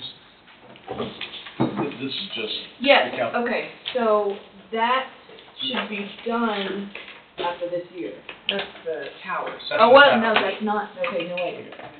That is not gonna be done, because you agreed to fund that, because by the time we get to where the sheriff's office needs new radios, we have to buy them, and the fire Right. department, and the city, and everybody else. Well, we don't wanna short that, but, Yeah. but we didn't know if we're overfunding, or if we're about right, or underfunded. Okay, if we're talking about the capital improvement plan, I don't have that one in front of me. Here, So I have the here. it's the bottom line. Yep.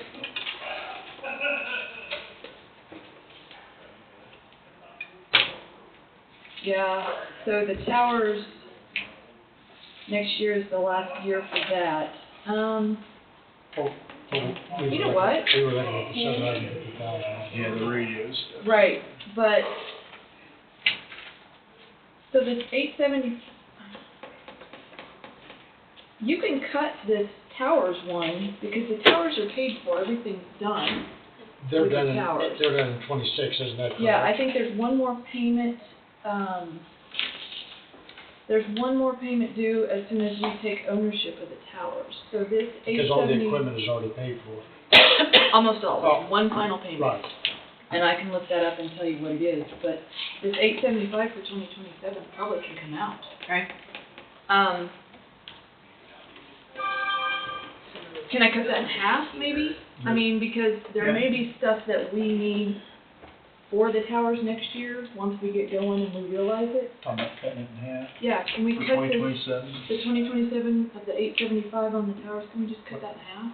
Okay, so don't eliminate. Does that help any? Well, that won't help as far as, that's just the plan. Yeah. That's not the actual budget? Oh, okay. So we were looking at the general fund radios, and like year to date, you spent 70, 342, 68. And if you were to spend that for the rest of the year, that puts you at 140 On which one, I'm sorry? on your radio system improvements contractual. Okay. That's the one that you said you were budgeted at 342,000, Yeah, but you it went down. only, Went down to 35. you only spent 70 in 26. Right, so we have a lot of things getting ready to come out of that. Actually, that, what you just, approved this morning is coming out of that. But that should be capital outlay. If we're good with that, does something back up. Yeah. That should be capital outlay. Oh, we put it under the radio contractual because I thought it was. There's a service. Yeah. Yeah.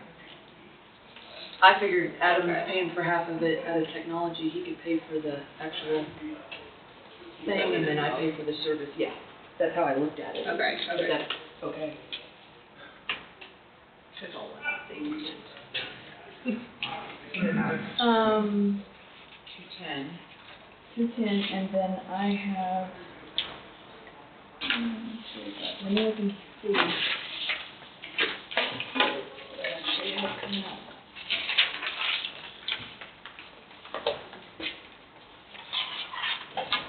And they don't get the line item, breakdowns, do they? In the back of the budget. Oh, okay. So we're looking at the budget. Okay, that one is radios 524. Okay, so we have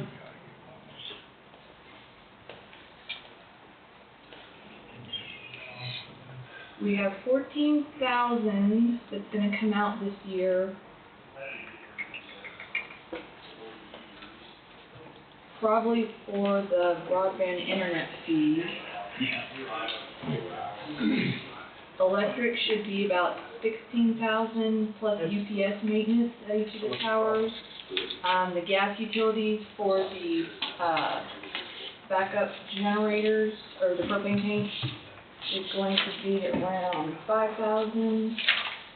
Our yearly lease payment for Levo Tower, 500. General radio supplies,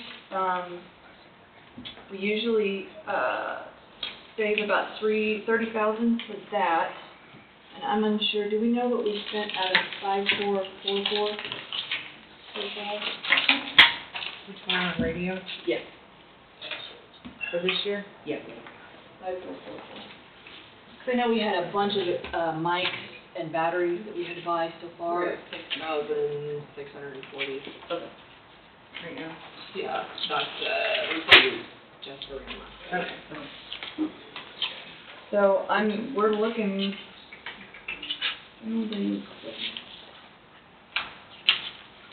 Well, we can probably go over more of that I was later. gonna say, we need to get going on the road Okay. viewing, sorry, but, so what do you need from me? You want me to try to cut the radio budget?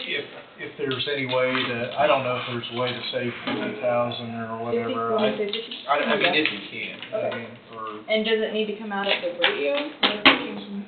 My budgets are, I'll tell you guys, I think you're probably pretty slim already.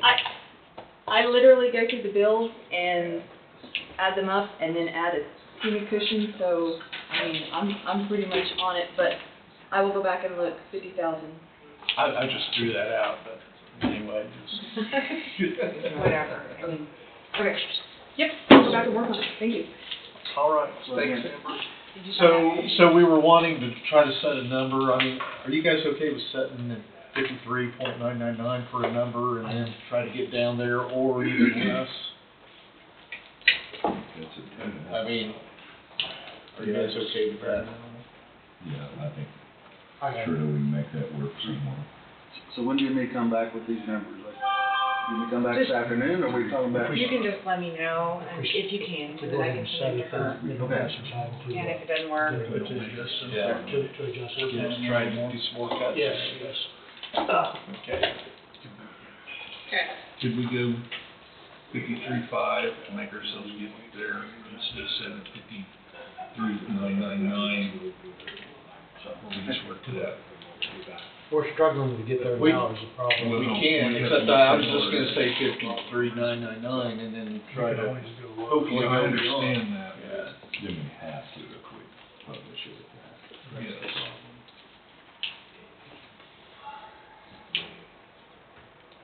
yeah, I mean, if you publish it a little higher, you can always go lower. Yeah. But if you go lower and then you find out that you have to go back up because the sheriff can't cut, then Mhm. you just tied your hands. Do we have to give you that number right now, or can we? I just need to know probably by like Thursday, Friday, that way I can make the changes to get this to Angie. Is Tom gonna come back up this afternoon? He'll send me the numbers, or if you're still here, we can call in. Yeah, I'd feel better if I knew if he can make that work or not. If he can make it work, it'll make it easier. If not, then, it'll be challenging. Okay. And then we get back with you and let you know. What do we have to do now for, basically, we're gonna do a road viewing, Taking the show on the road, I've got 3 road viewers. Mr. Rosenberg, county surveyor's here. We're going out to the site, and then the road viewing will take place there. Come back at 1, take this with. have the public hearing. At that point in time, you'll make a decision. That's all me at the point of beginning of the petition. And the point of beginning would be the north part, and this is Oxen Lane between 8th and 9th Road. Half mile, I'm sorry. a half mile south. Yeah. Me too. Okay, so that's what we're gonna do, and Wait, got one question. He's got lunch will be served in the basement, can somebody take care of that? We just need to coordinate that, and if we can get something. Do you want me to get sandwiches? Yep. Okay. I didn't know if you'd already taken care of it, so I didn't wanna double. Nope. You're gonna have to probably.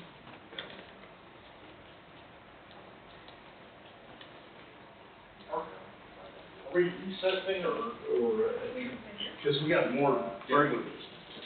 Probably recess until the public hearing at 1 o'clock. Oh, okay.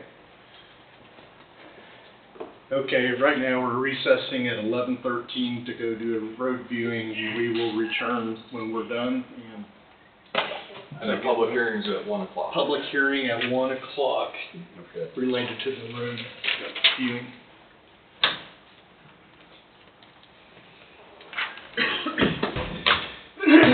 Okay, it's 1 o'clock and we're gonna resume our meeting. And I'm gonna start by moving to open a public hearing at 1 o'clock concerning this road vacation.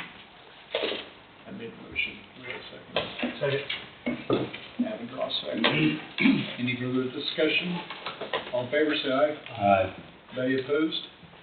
Passes 5-0. And what we're going to do, we're gonna have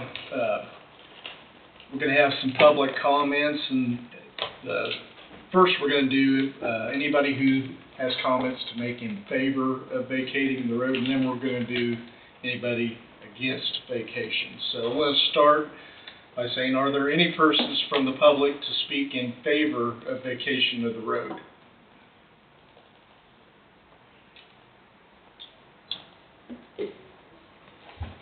Okay. And we'll move on to, are there any persons from the public to speak against the vacation of the road? You want to speak, Dallas? Or you just, I don't know, dog, on this one. Dallas? Look, we own ground right north of the road. We use that road to haul grain in and out all the time, for one thing. It'd be a pretty hindrance if it wasn't there. Okay. Bill, you had some I comments? own ground to the south of it, and we use it, when it was open, we got semis, that's a long ways to have to back them down, there's no way to turn around. And I don't think it's gonna cost that much money to widen that road. Mr. Chairman, just so it's a part of the proceedings, just who the person is, and then what, are they adjacent landowners, that kind of thing, so that I'm not sure. Okay. State names? Yeah. Okay. Well, the first, you want me to back up to who the first speaker was? If you don't mind, just so it's a part of the proceeding. Okay. First speaker was Dallas Saresic, adjacent landowner, that's correct. And second speaker was Bill Fry, also an adjacent landowner. I would speak, Levi Saresic, Okay. closing the road. Okay, so Levi, any other comments you want to make? Just, Stand I on mean, it? we need to get through their harvest, and that ditch drains a lot of area that needs to be maintained. It'd be hard to maintain it if it's closed. Okay. Norm? Norman Stowe, so I'm against the closing the road. We farm ground to the west of the road there. Mr. John Evans owns it. And, there's a lot of, ditch draining, and this and that takes effect. We need to have that road, and ditches maintained. Okay. Are there any other comments to speak against vacation of the road?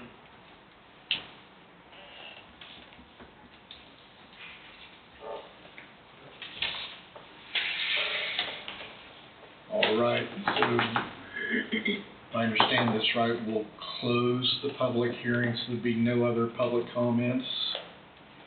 And, and we'll go on, okay. Can I make a comment? Yeah, Over here. did you wanna make a comment on favor, or just Yes, state your name and? Shannon Simmons, I'm the brother of the landowner. He's not here because he's out of state. His intent in this request is to get the road closed from the public, but not in any way try and restrict the neighboring landowners. They all have access, give legal egress, ingress. In his mind, where the gate would go would be south of the turnout there at Evans, on Evans property there. That's where the drainage ditch then cuts and goes to the river that the concern is about, where it would still be on county road. He'd do what he needs to do to make it right with his neighbors. Right, do we have any other public comments? If not, I would entertain a motion to close the public hearing. I think Thompson moved and Barker seconded. I just sat here. Wade moved. Yeah, Thompson moved and to close the hearing at 1:05 PM.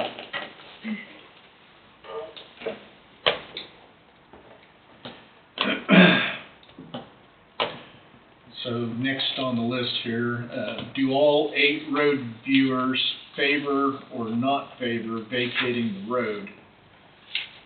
Or, Wade, does Mr. Brosmer need to speak at all during this, or? Do you have any comments you want to make, Mr. Brosman? My comments would be in the area of what you can and cannot do, very similar to Wade's. Okay, all right.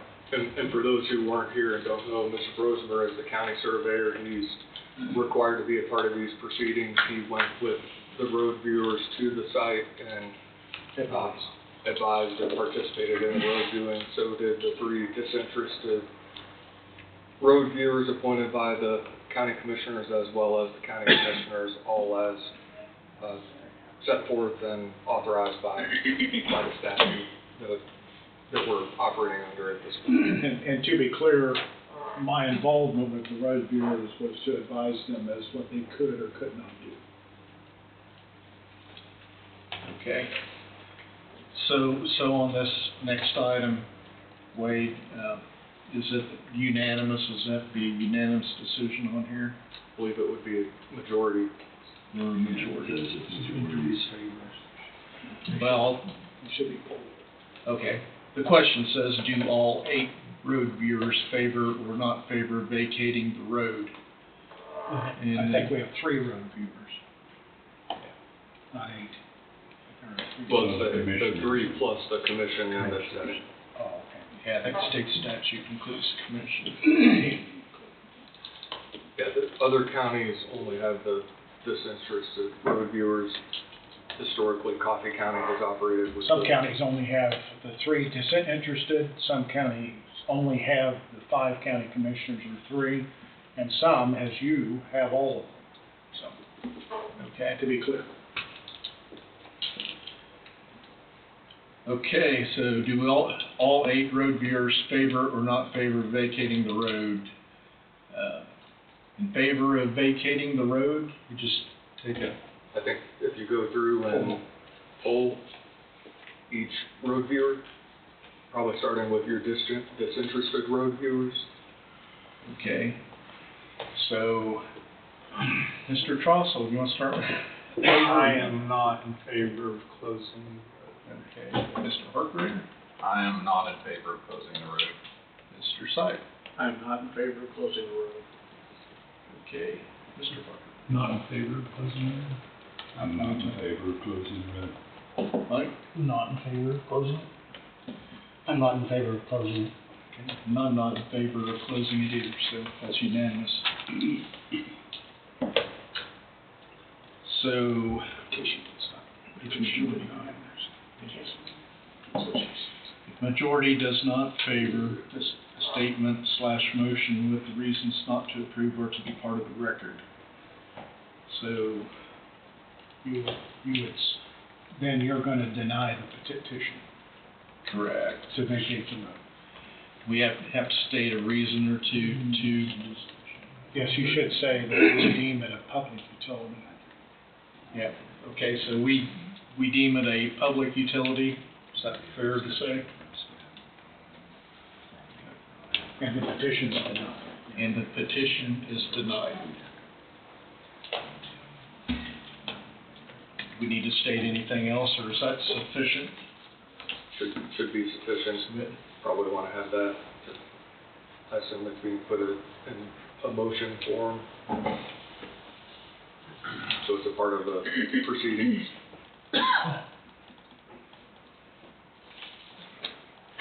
Are you typing here?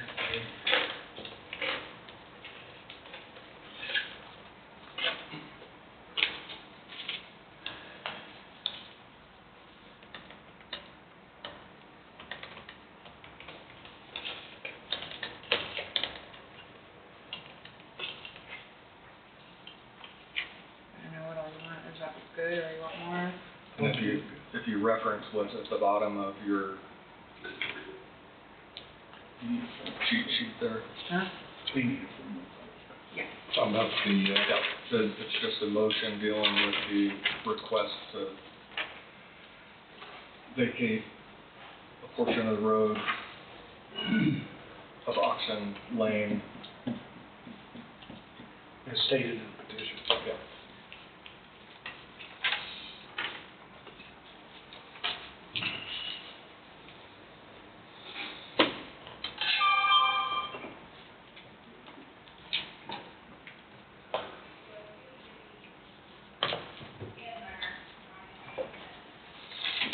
Vacating the road.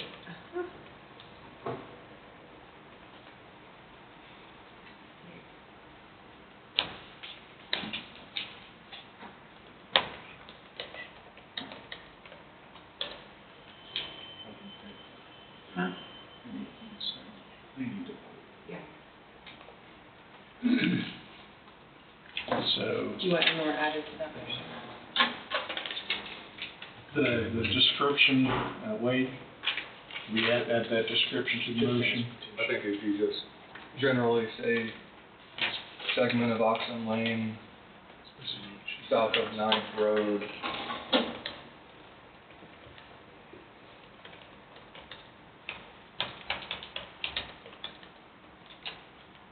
I guess between Ninth and Eighth Roads, sufficient and As petitioned. as petitioned.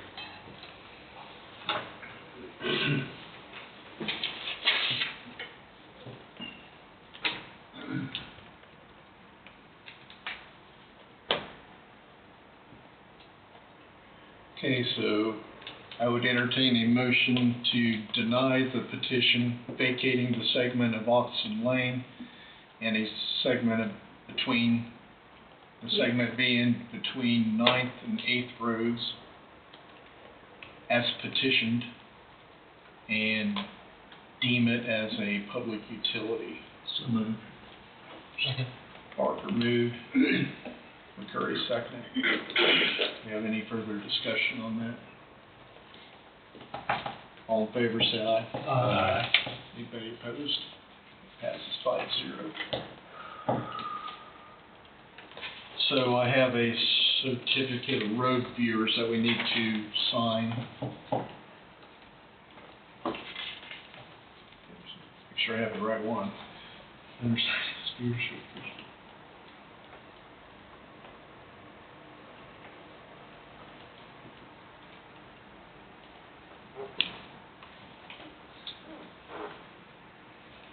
So does this still need a resolution number on it? No, because there is no resolution, so. Because it says the undersigned as viewers for the petition for vacation of roads set forth in Coffee County resolution number, I guess whatever resolution that was. There is no resolution. Okay. So I just strike through that, and you're just. And it says hereby verifies that notice was provided as required by KSA 68-104A and 68-102A. The viewers state their collective opinion not in favor of vacating the road described more fully in the aforementioned resolution. After viewing the road and conducting a public hearing, the reason not in support of vacation is the road is deemed a public utility. So we'll just have to modify the resolution language, because it didn't go through, remove that, and maybe, Do you want to look at this again, real quick, make sure, that's what we're supposed to sign. yeah.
Okay, now it reads, the undersigned as viewers for this petition for vacation of road set forth in the original petition hereby verifies that notice was provided as required by KSA 68-104A and 68-102A.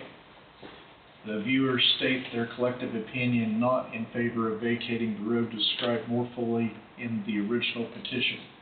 After viewing the road and conducting a public hearing, the reason not in support of vacation is the road is deemed a public utility.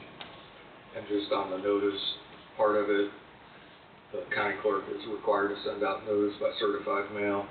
That occurred, I believe you received the certified mailings back. We have copies of all the documents that comply with state statute.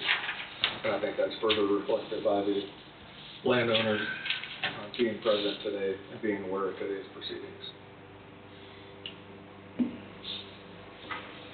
Right, we're signing this. Susan makes us round up here. We need 3 road viewers to sign this.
We don't need to do anything else on this, do we?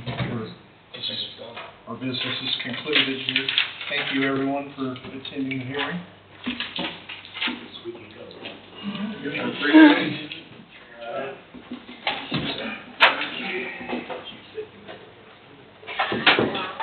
When you were part of the transportation, I guess I should never say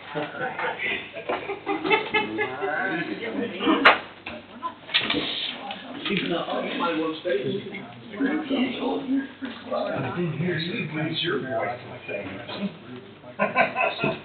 Okay, so you get that road fixed, you good? including the road. You can hold on to it, so it doesn't. Or just suggested. Okay. I just didn't know that you were back. We'll address. See ya. Take care, John. Thank you. Good to see you. I know. No, I know that, but. Yeah. John, them girls mean to you? See you, John. Lord, it was the, Have a good day. Bye, guys. Bye, guys.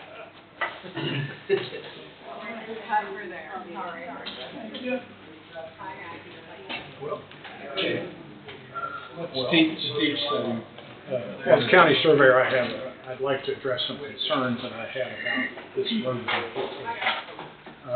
Even though I'm not entitled to an opinion, there's a serious safety concern with the road as is. You all saw it. As county commissioners, you can initiate any action under the Road Act. You can either vacate, which you denied, you can open, which it already is, or you can, one thing you can do is change. And I would suggest that you entertain a motion that you start your own road petition to change the location of the road. That way you don't have to condemn it. It was opened under the Road Act, it can be changed under the Road Act. Be advised that any persons that feel like they've been harmed can come in and request damages. But it is, in my opinion, it's unsafe as it is right now. So, I would request that we get with that you get with Ryan. He's gone. When he comes back, you get with him and come up with a petition for a road change, and then you could work with him on a location, because it is unsafe right now, especially in light of the fact that you technically you cannot close a road without vacating it. And because it's a utility, the utility means it's open to anybody. Anybody can drive down that road. If the intent was to stop people from driving down that road who had no business being there, that's what the owners indicated at the meeting, and you were all there. So a road change, I think, is in the offing, but be advised that there will be damage claims, and there may be other expenses other than moving utilities and. But getting with go ahead. But to your point, I mean, any road in the county is that way, it's accessible for anybody. Correct. So what would deem this road any different, I guess? In my opinion, nothing. Okay. No, it's and that was my opinion, because it's an open road, it wasn't a closed road, I mean, obviously it was closed for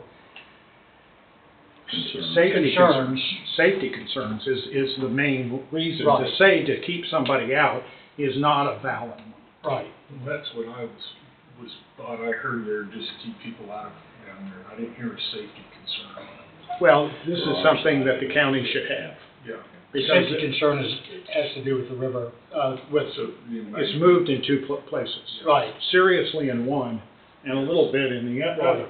And the other thing that the county, for safety, has some liability, I think, because there's no effort right now to protect a motorist on the water side. You know, you can drive off in the river very easily, and because it's so close to the bank, you know, that road in two places is right on the bank, and there's no barricades for that, or no guardrail or any kind of OM2s, OM3s to prevent that. How much area do we have access to, the county access on the east side of that road into the ditch? Well, there's plenty. You know, there's more than enough. So we could technically move the road ourselves. Yeah, and I would think that one of the things, and you have an engineer that you hire. Right. This is outside my expertise as far as road design. It's very apparent from being there is that you could break over to the east side and make the poles that exist right now the west side of the road. Right, and I think Ryan alluded to Keith as being the engineer, that he would be able to advise. And cost estimates Right. and all of that kind of stuff, Right. and then you'd have to appraise. You would probably want to appraise how much land is being taken. Well, and maybe might be worth checking with the landowners, they might wanna go further. Yeah, And leave some of that area, I think they But should this is a have process. some input in it, in my opinion, to try to do what suits them, if they wanted to go further around that and leave that Absolutely. whole building site. I'm just thinking out Yeah, loud, I well, don't no, know what that's, their wishes. those are all valid points, and of course, they should be consulted. But as county surveyor, I'm concerned about the liability and safety. Right. And I don't believe it's safe right now. Mr. Rosemer, in the interim, is it your recommendation the commissioners get with Ryan and put up some sort of notice on that, on the side where it's eroded, so a motorist travels through there, they're at least put on notice that that is Yeah, but an there should be, area of risk? you know, whatever is deemed appropriate by your engineer to do that. This is outside my field. Right. But I know, I've driven a lot of roads, a lot of counties, in a lot of counties. And I can tell you, that's not safe. It's not very. And there is no way to prevent the motoring public from being on a public road. Right. And right now, with these barricades, they're quasi-legal, I would deem them. I'm not an attorney either, but, it's not very safe the way it is. And this is why I think that action should be taken. Once you decide to keep the road, which you did, then there should be something to make it safe. And a road change is gonna happen. You know, you must change the road, I think, to avoid those liabilities concerns. That's all I have, unless you have some questions for me. I don't have any questions. Okay. On the north end there, where the river is the closest, like you got the road here, the poles, and then there's a gap without trees. When they moved the poles and riprap that, the county took out the trees there. So I bet that the right of way goes back to that far anyways. There was trees clear to the edge of the road. So when they put On the that poles curve. in, then the county. Yeah, the county cleaned that Okay, out. Okay, Now, the right-of-way is where it is, where the road is now. It's gonna be X number of feet either side, and I believe it's 20. That, the road as it exists, the center of the traveled way, we call that the traveled way, where everybody drives, the middle, that is where the road is legally at. Supposed to be. I didn't say supposed to. You know, supposed to is kind of a big word, but it's only one word, supposed to. I had a secretary who spelled supposed to, S-U-P-P-O-S-T-A. Supposed to. One word. That you have plenty of Kansas court cases in Kicks Law that says that road as it exists today, the center of it is where the road is supposed to be. Now, how it was opened up on paper, because of that rule, we don't even pay a lot of attention to how it was supposed to be. Now, I have not done any manual physical surveying of that site. The road change would require it. And that can easily be handled by road and bridge forces. So, but it would require some engineering. And I've looked at it, and I agree with you. You break over between those poles. Well, I just, like the northeast corner of that section, the road is off like 8 foot from where it's Only 8 foot. supposed to be. Yeah. I mean, so it's. Well, that's like being Yeah. in my world. But, and on the other end, where is I don't know on that end. yeah, I don't either. So, anyway, to make a long story short, that you need to address the safety concerns there through a road change. And petition yourselves to do it. Anything else? Appreciate the input. Thank you, sir. Gentlemen, thank you. Have a good day. Thank you. Thank you. Okay.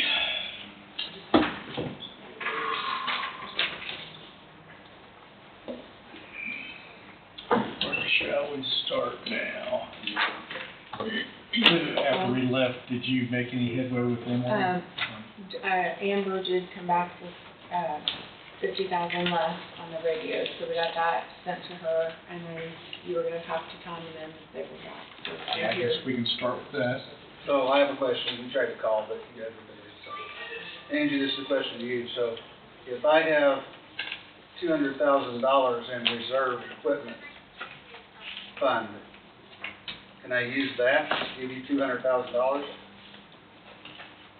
If I have more, but if I delete that and give you all of it, I have almost $100,000 in grant applications, and that's already been submitted to the state, and we had to give them a budget that would be submitted to you for that grant process.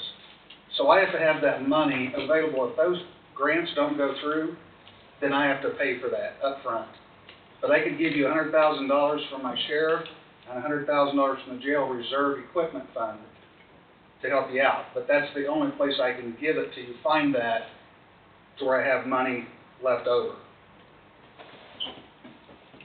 We could probably do that, and then if you needed the money for that, we could take it out of equipment reserve fund, probably.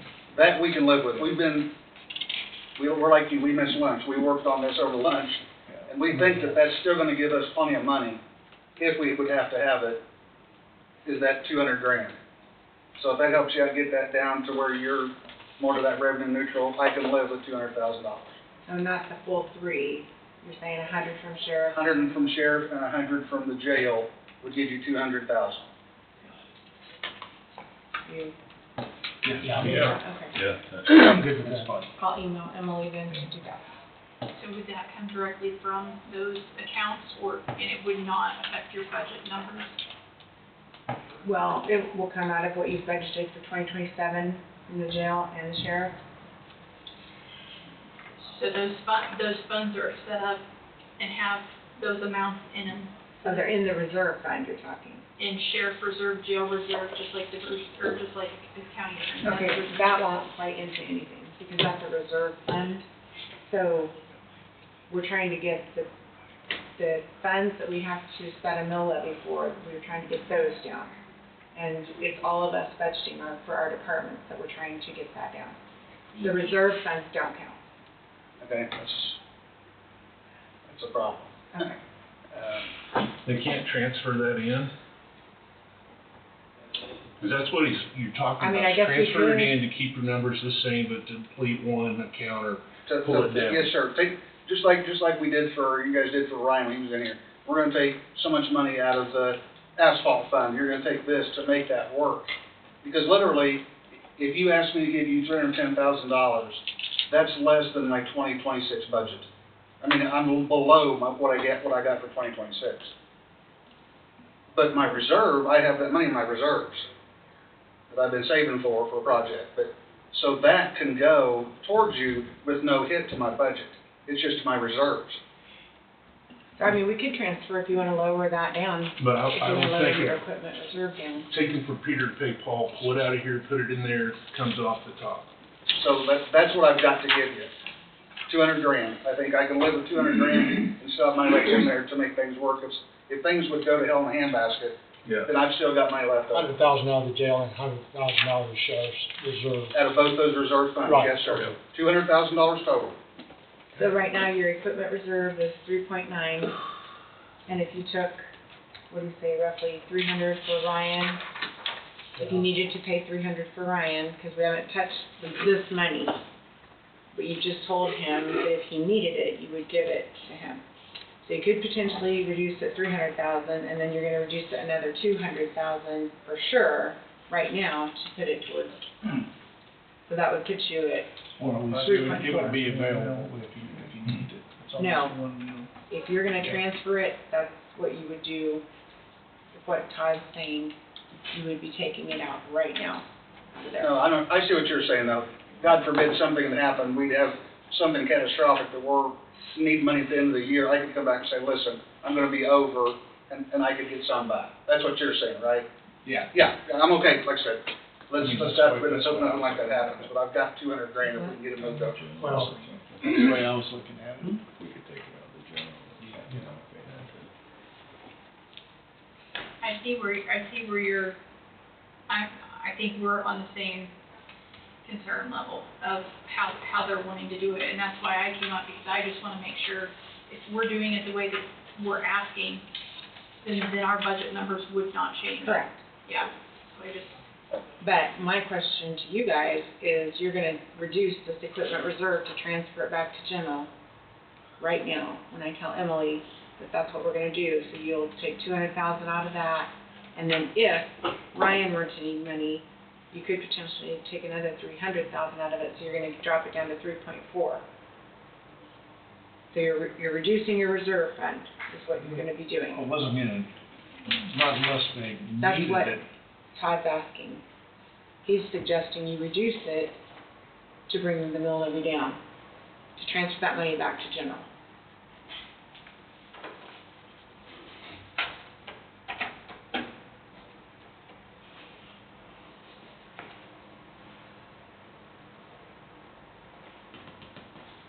So if, God forbid, when I say this, Yeah. but if the sheriff's office had a, I won't say like what type of event, but say a several vehicle issue, and it was unexpected, and they needed to come and get money out of the equipment reserve, you could potentially lose another 150 to 200,000, depending. But legally, with him being an elected officer and being a sheriff, if he does go underneath, Woody, correct me if I'm wrong, we gotta take care of it anyways, for the You will. Lincoln lawsuit. Correct. So I'm. But remember, I'm not depleting my budget, my Correct, reserve. correct. That's what I'm saying, Reserve. I've got, I Right. think I'd be fine, you know, God forbid something happened, but that's why I'm saying that I can give you 100 grand off one, so I can still have money left. So again, I think, don't you agree, 100,000 off each is not going to kill us, but yet, we can't take more than that, right? So that would cover, we could cover anything else that might have happened.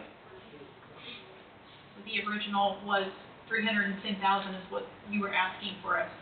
Our total increase between jail and sheriff both was 306. So if we take 310, we're seriously saying 0 increase on jail, 0 increase on sheriff, and we know there's gonna be an increase. And I think the auditor, and Mark, when we were looking at that, we were looking at what you guys spent in 2025, realizing 2026 is when you went live over there. So, and we were looking at what you spent to date this year in June, and basically doubling that if overtime and all that stays the same, you know, because you don't know. You guys are gonna have different shifts. And so that's how they kind of come up with that number. And then adding like additional 3% on top of the whole budget, just to kind of cover any extras, and that's how they got kind of that number, but. Like I said, Yeah. we don't know. We don't know what McGrath's gonna say. We don't know if the building burns down. Oh my God, please don't say it. But anyway, if something catastrophic happens, we're gonna have to ask for money anyway, if something catastrophic happens. But again, I feel after anybody crunch the numbers, that I can give you that 100,000 times 2 grand, 200,000, and still be able to survive easily. Well, what we were looking at initially was, you had, in 2025, what was actually spent was 3.3 million, just over that in the sheriff, in public safety sheriff. And then on corrections, it was, just over 1 million. And for 2027, we're looking at 4.5 million, which, and then, for corrections, it was 1.8 million, and those two combined between 2025 and 2027 is $1.8 million. Granted, we have the new jail and some different things there, but that's where we're looking at 2026, the middle of the year, looking at what had been spent and projecting what it will be like to the end of the year, and even allowing some kind of a cushion. And thought that $310,000 was possible. But you only increased by 306,000 over the last So from our budget, from our 26 budget to our 27 Seven budget, for jail and And- sheriff combined, our increase was 306. There's a lot of difference between 2025 and current Right, already. Jailers, sure. Yeah, and I know a lot, part of what was budgeted in 2026, which is still an estimate for, in our budget sheets, part of that was because of the new law enforcement center, I know, because there's some unknown expenses. Well, it's like, I think you were here earlier when we were looking at courthouse general, and I did over budget last year for courthouse general because we didn't know what the needs were gonna be in that building. Right, absolutely. So, We didn't know what utilities were gonna be or anything, we talked about Right. that, yeah. and so when I looked at the 6 months actual spent and projecting for the rest of the year, I recognized, oh, we can cut this back. Yeah. Because it's not gonna be as crazy as we kind of thought. Right. yeah. So that's why we were at, with looking at yours, thinking the same might be the case from what you budgeted for 2022. Do I think you'll be able to get that back at the end of the year? Yes. Putting it on there after we've already submitted our grants to the federal, we would have to go back and pull our application, because if it's not in our, if it's not shown on our. You don't have See to, what you're talking yeah, about. we had to submit all those with our grant applications, they wanna With see our those, budget. with those monies in place. Yes, you have to Yeah. show, So if here's you- what we're requesting and here's how we would pay for it. That's what I'm saying, that's a big hit, if I've got to have that money, if none of those grants go through, then I have to have money to pay for that, because they're not gonna match our 60% or 80%, because I gotta pay for that. But those grants are for like equipment and stuff like that, right? Oh, yes. Oh, yes, sir. That's why I'm saying, if you happen to get that and you don't have the money in there, can we pay for it out of equipment reserve? Yes.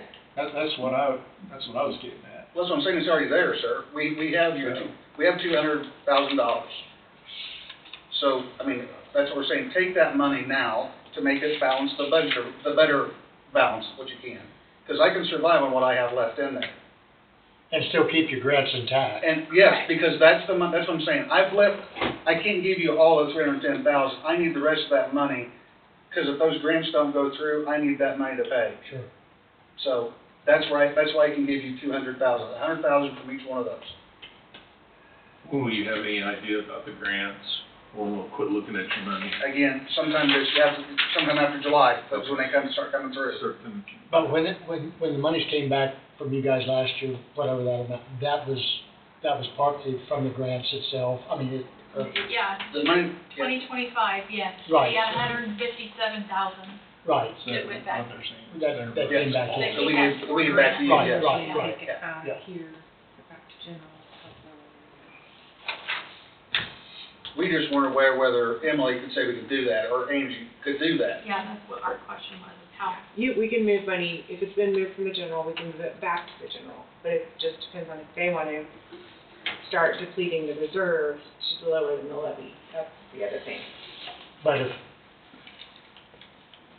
I guess my thought is if they're comfortable with reducing that reserve by 100,000 each, I mean, if they're comfortable with that, We're comfortable with that, Steve. I would be comfortable with that. And that's where I'm at, Steve, with it. They're I mean, I comfortable with it. don't wanna- I'm telling you that we've looked at it, I mean, I don't know how much more I can say, we've looked at it, the 200,000, 100,000 from each one of those accounts, we can live with what's left. But that's the most I can give you and still feel comfortable, not coming up in the year and say, I went over budget, folks, I need money. Right. Nobody wants to go over their budget, neither you nor I. So that's what I can give you is $200,000 from those accounts. If it can be moved and Emily says it's fine, take it. I'm all about trying to keep the budget down and keep that mill levy down, just like you are. But that's the best I can do for you. Let's see what she says. Yeah. And look, I know how hard you guys have worked to get your budget down. I mean, 300,000, I know. I know. Yeah, I just pointed her, so just, yeah. No, she does a great job, and we have, said when we do our budget meetings, we've said this is not gonna work, we're not doing that this year. Cause you see when I turn them in, I've got a 4-year plan. I pretty much know what I'm gonna need for 4 years from now. And so there's some things that we know we just can't do. We have to cut, so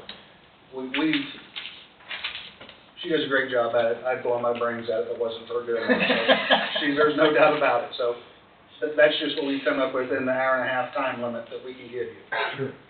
So hopefully that makes a difference to the taxpayers that we're helping out make their, as much revenue neutral as we can, so. I appreciate you going and working on that with us. Again, sir, I served my destiny sandwich while she did that. We're gonna work on this again next week, so you got a whole week to work on some more. Just let us know. So before I leave, when you get done here, whatever you need to do, we have to have about a 10-minute executive session, dealing with a potential, litigation that needs to be done today, however long it takes. So, Already lit. Let's go ahead and do that. Yep. Yeah. Out of the way. While he's here. give you a break to go to the restroom, but I know this is gonna be asking to use the restroom or get a drink. Yeah, if you wanna do it, we're welcome to, I'm ready to do So it. 10 minutes, you think so? Sir, it's not gonna take over 10 minutes. And Tom, the reason why it's not on the agenda is something that occurred or the information and the situation occurred over the weekend, so there's no way it could have been put on the agenda. It's a moving target, it's fluid, and you need to be aware. Yeah, we had meetings yesterday, all weekend long, but the last meeting was 6 PM last night, so we're up to date as far as we can tell at this point.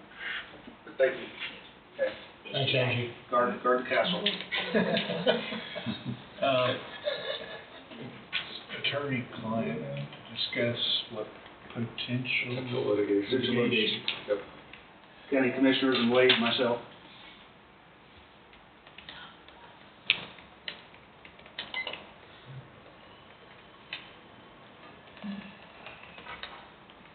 Sorry, you need to get something done. No, they were gonna put me at the end anyway. Okay. We already talked about that earlier. Just had nothing better to do today. So Amy, I to give you a list. So you're just hanging out, is that right? I'm here for it. Well, I appreciate it, so. All right. I'm not gonna be very. still Can you working say 2 minutes? 10 minutes, yes.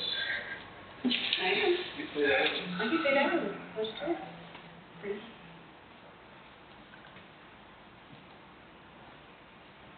I think my brain's going dead. To discuss, Potential litigation? yes, I've got that, but I'm thinking the top part, to discuss margin Attorney, Attorney-client attorney-client Yeah.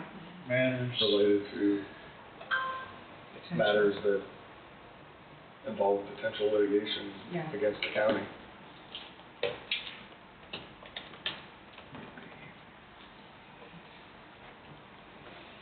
Sorry, we've had a lot go through our brains today. Yeah. A lot of numbers. Yeah.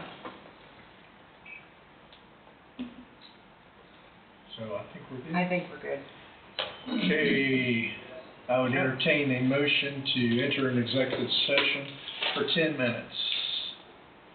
10 minutes, including each of the commissioners, Sheriff Tom Johnson and County Councilor Wade Bowie II, to discuss matters deemed privileged in the attorney-client relationship regarding potential litigation against the county under the Kansas Open Meetings Act, KSA 75-4319B2, to resume in the commission chambers at 1:59 or 1:59 p.m. Sorry.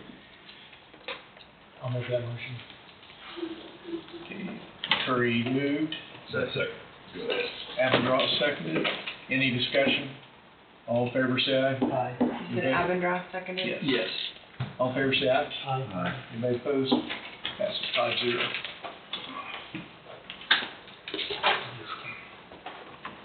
Just, 1:59, we are back in open session. Wade, you want to give a summary?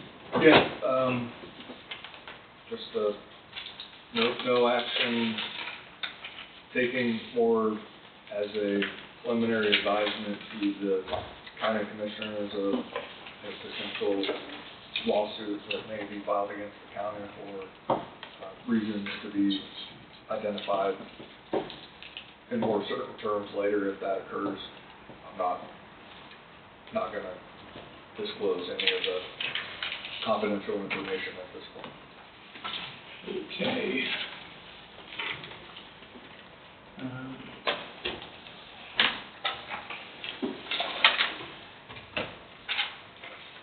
Heidi, I think, we talked before the meeting real quick, so I asked her to come back. So, two things came up, so I'm trying to process the preliminary plat application for us so we can build a plat the airport. So I just need to know if we're gonna need the road. That's what I need to know. Right now, I have on it Meadowlark Road, is the proposed name that I have on it. I just need a name, because I need to know what to put here, and I need to know what to put on the plat, so that way if we can make it. If we leave that on there for now, for the preliminary, can we come back and change it later? Yes. This is not set in stone right now. If we decide when we get to the final plat, after preliminary, decide we don't like that name anymore, the final plat, we have to, deadline, and on that application, it has to be the final name, for sure. But just for the time constraints, I would say leave it on there like that, get the preliminary going, and then we can come back and finalize it. Okay. Get the planning board's recommendation, and let's get moving on it. Okay. So, I'll go ahead and I'll let you guys so I guess the next question would be, on any time the commissioners own property for cases or plats or anything like that, is it okay with all of you guys if the commissioner, the head person, the chairman signs it, so I can keep moving forward with the application? That was the question this morning, he wanted me to ask y'all guys, if that was okay. I don't wanna talk about what they are, Before I signed it, I wanted to just is that okay with all of make your sure the key signs? commission was okay with signing. And then I would use your liaison, whoever that would be, which in this case is Mike right now, to be the agent on your guys' behalf, so he comes to the hearing, he speaks on behalf of the application. So that way I can stay as your, and then your zoning director, like I need to be the bill report to the board. I don't have a problem. Yeah, I don't have any problem with that. I don't need a motion for it, I just need to thumbs up if you're good with it. I'm good with it. Okay. Sign. Okay. So, you all have a case coming up, just to make y'all, more information to come. So how many documents do I have to sign? Two. Two. Mike gets to send two as well. And I talked to Ryan, that Wall Road's got minimum maintenance roads.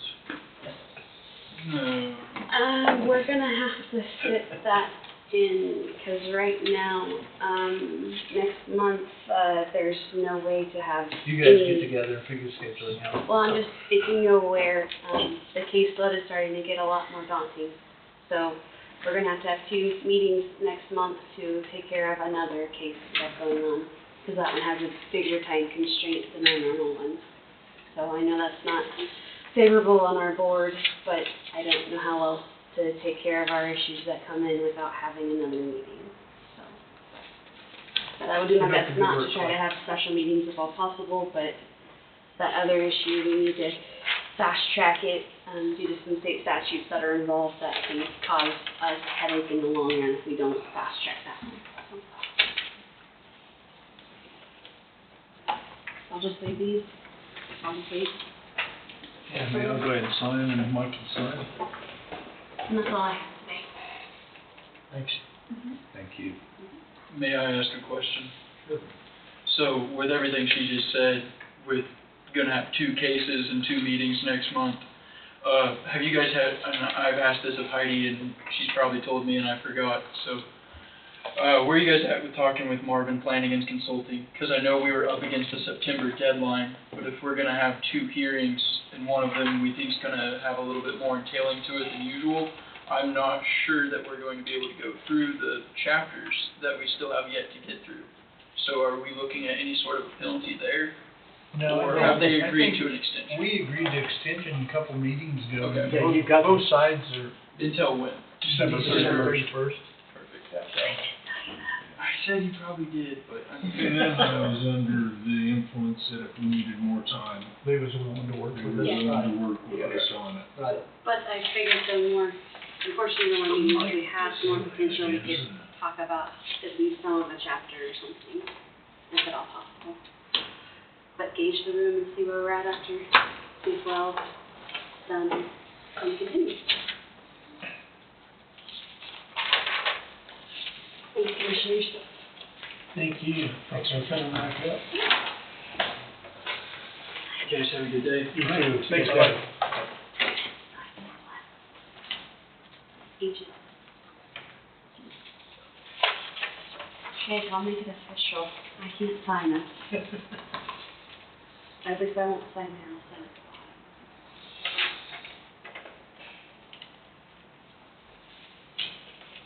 Okay. Thanks, Ed.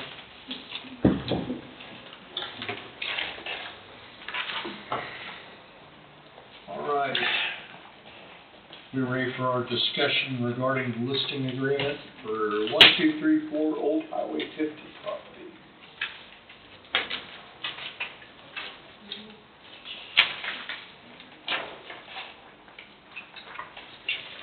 Take one, pass it around.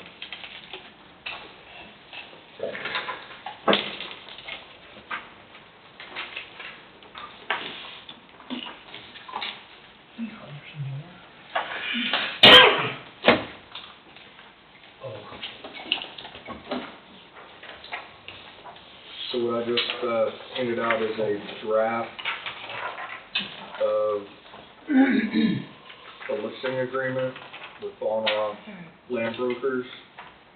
This is specific to the north property.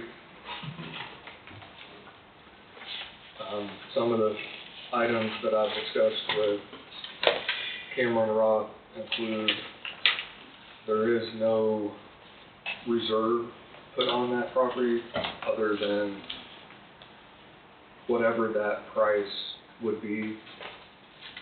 You get to say yes or no, and that's your reserve. A way to handle the reserve, I guess. Second component would be on page 2. Since there is an active agricultural lease on that property, that it just has to be listed. It references a buyer's premium, which means the county, through the proceeds, whatever that would be, there would be no commission. It would be paid by the buyer, and that's a unique feature. Most of the time it's the other way around. And that's also on page 4 as well. The one question that I noticed on page 1 in the property description says 1222 Old Highway 50. My memory, I think, since I've dealt with this property so much, it's 1234. That's what I've been seeing it as. I'm not sure where the 1222 came from.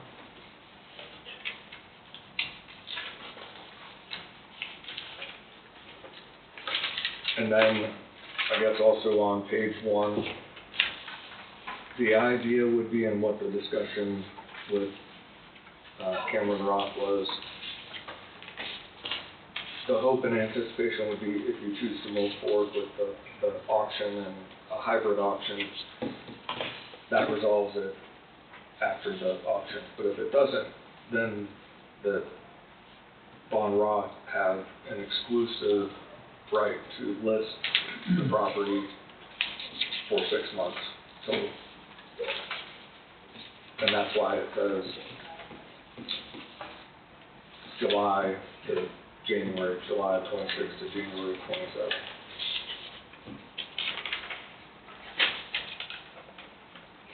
So this ends up being the first step along the way.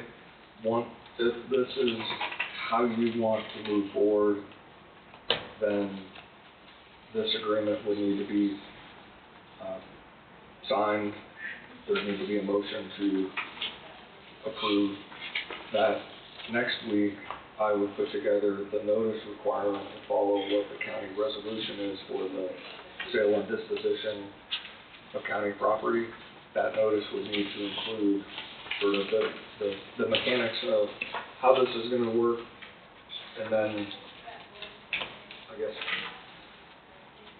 more importantly, to identify when the auction would take place, how, and then when the the public hearing regarding that would occur, and I need to work that out with, Cameron and his office to make sure it would fit on their calendar. My guess would be 60 to 90 days down the road, because they're gonna have to market it and get it out there and, do whatever they do on their end. So, I have one more question on the address. Is that Waverly or is it Lebo? Should be legal. Lebo. I was thinking like Vito Junction, maybe it was Lebo. yeah, it's gonna be Lebo. West I'm not sure why, of. but 1, 2, 3, 4. Old Highway 50 Lebo. yeah, no, that's right.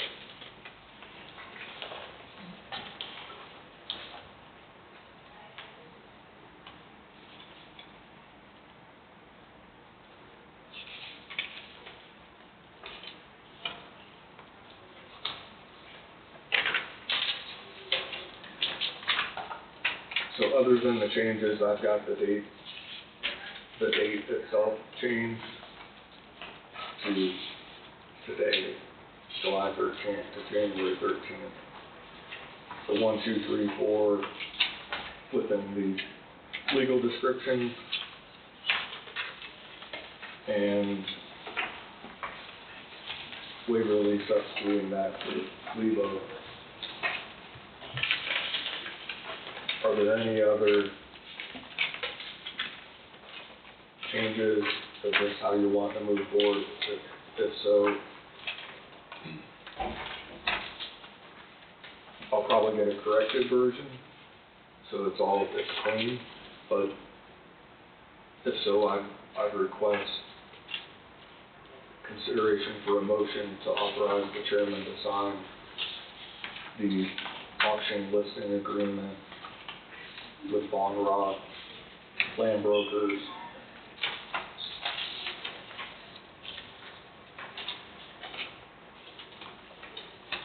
reference the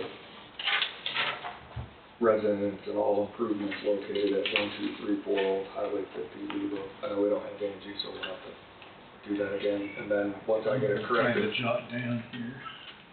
Hey, wait, there at the top on the first, it says surveyed by Steve Brosmer. Was that Brosmer, or was that Driggs, or was that? It's taken directly from the survey, and I I think he didn't know just. that was his company name that did it, or if he did it actually. I've got it. So I was thinking there was a company called Driggs that bought out Geotech, and he was.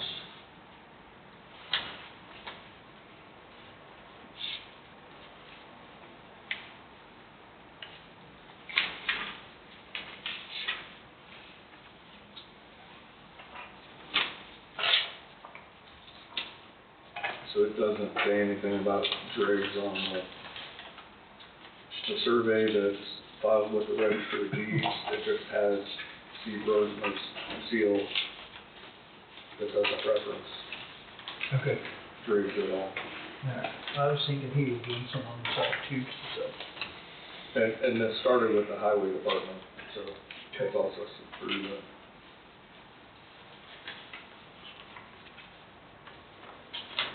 And if you want me to No, you're send fine. this to you. You're fine.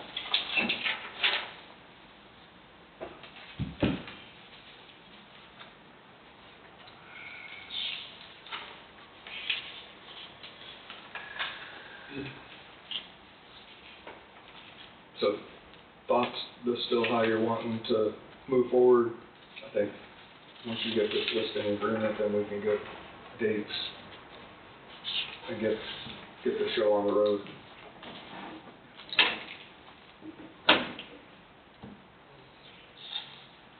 So what I jotted down is move to have the chairman sign the auction listing agreement between Coffee County and Von Rock Land Brokers regarding 71.65 acres at 1234 Old Highway 50, Lebo, Kansas. Is that essentially what we're looking for? And for the period beginning today and ending 6 months later, January 13th. Okay, for the period.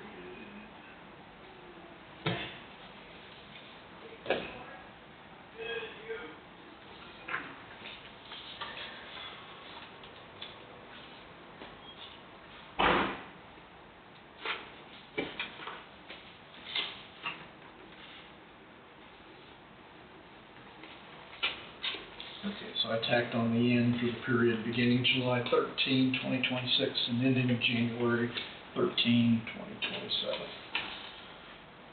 Put that on it.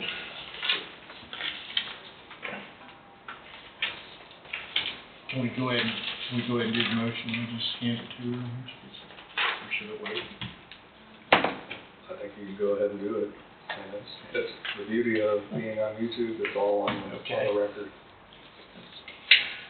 Okay, I would entertain the motion to have the chairman sign the auction listing agreement between Coffee County and Von Roth Land Brokers regarding 71.65 acres at 1234 Old Highway 50, Lebo, Kansas, for the period beginning July 13, 2026, and ending January 13, 2027. So moved. Parker moved. Second that. Thompson second. Any discussion? All in favor, say aye. Aye. Anybody opposed? Passes 5-0. Ain't you record that when she's back. Okay. So, wait, are you gonna clean up that copy and then I just sign it later? Yep. I'll have those changes made and There's a motion we just made. Thank you. I knew that was gonna happen. It's okay, it's on YouTube. I know. Okay.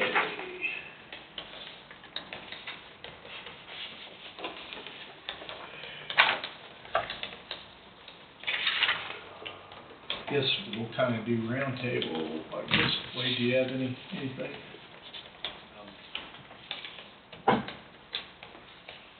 Phase 2 of the jail construction, we have a change order I'll present next week. I didn't want to deal with it today because of everything else we had. It's in the neighborhood of $207,000, maybe $230,000. For the most part, outside of some miscellaneous items. Phase 2 outside of the pews, the bench in the small courtroom, and some electronics that are going to be put in by the court are really the outstanding ticket items. I know a number of the items that were on the punch list from when Mike and I went through and we put tape everywhere have been taken care of and addressed. In fact, last week they started transporting inmates from the jail through the secure corridor and they're utilizing that now. So hopefully there'll be an opportunity to do that here pretty soon. There is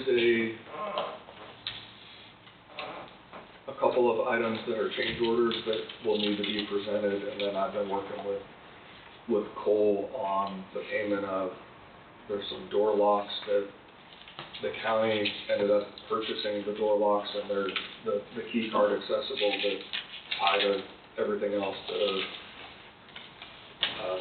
operated by IT that the county paid for, and then I want to make sure they were reimbursed the right way, so they've been sort of sitting idle behind the scenes, because I don't want to, it's not my goal to impact the GMP on the jail in any way, and then have the numbers go over where they're supposed to be, so that will be coming to you here pretty soon. And the last part of that, when we were going through the punch list, I showed Mike 3 doors that were originally not scheduled to be replaced. They were gonna be repurposed from what they were, and they've got gouges and marks and whatnot in them. They would not, you couldn't take them down to Road and Bridge or somewhere and just sand them down and then refinish them. They need to be, they're in bad shape. So we got a price on replacing those doors, so all the doors would look unison, and that cost, they're sound rated doors, because they're in rooms where you have to have attorney-client soundproofing, and it's over $10,000. It will not impact the overall GMP because money has been saved in other places. For example, the church pews, the bench. So if you see that, the numbers look high. They're a lot higher than what I thought they'd be. Is it our fault that they were damaged?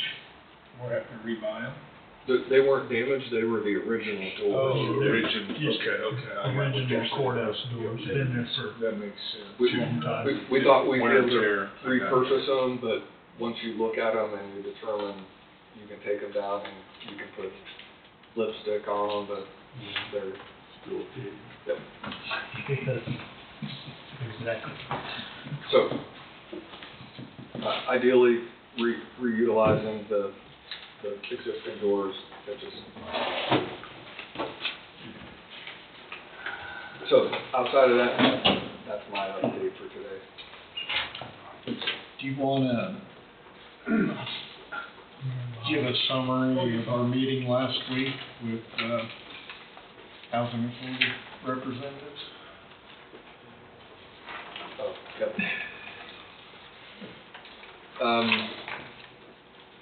I'll hit the quick highlights. The discussion centered around outstanding items for the housing authority from the commission, kind of everything from relocating to this building to some of the, does this board want to micromanage that board, that kind of thing, which this isn't necessarily the case. Some of the highlights, and I think things that are, I don't want to say tentatively agreed to, but there was some optimism and maybe a path moving forward is, one, resetting their meetings to a time where the public can be more utilized attendance, where the current time is not, just does not work. Number two, similar to what the county does here with video, is putting, utilizing IT with the county and setting up video so that their meetings can be recorded and placed on a similar, on YouTube or whatever the platform is. Number three, revising and updating some of their bylaws, as well as some specific internal policy and procedures, for example, relating to conflicts of interest, and to be more in line with what the county has. The county has a specific resolution, for example, dealing with conflicts of interest and what that looks like and what the steps are to be taken. And then reviewing and considering making the executive director a county employee, similar to what the original resolution indicated and what that looks like and how that would play out. The one place where there was also conversation, but I'm not sure there was a meeting of the mind, so to speak, was on relocating to the courthouse. But I think with the transparency side of things and posting things online, similar to what's done here, that may open that up so that if somebody wants to see what's happening, then they can do so, even if they can't attend the meetings. So that was part of the discussion and what my talking points would have been from that meeting. Did I miss anything? I think you covered it pretty well. Okay. They were gonna have a meeting at some point. Obviously, they need to go through and talk to their board. Let me get this right. They're not wanting to move here to save money, but they're wanting to have video situations at the expense of the county so people can see it for more of an expense. I think the idea was trying to get it more transparent and make it accessible to the public, regardless of where they're at. Regardless of location. So that would work here. I don't think the idea of, I mean, we told them, I mean, we'd like for them to consider looking here, you know, about possibly moving. And that's something we need to consider as a board, though. We need to consider.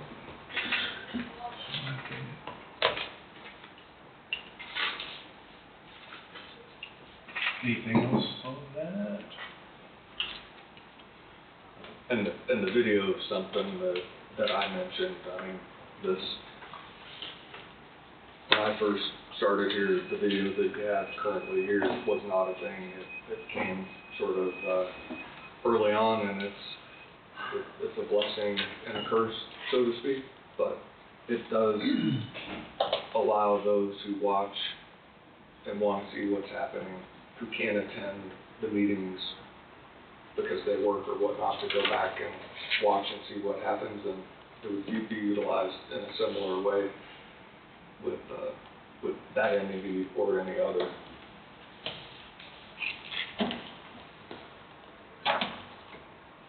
Anything else?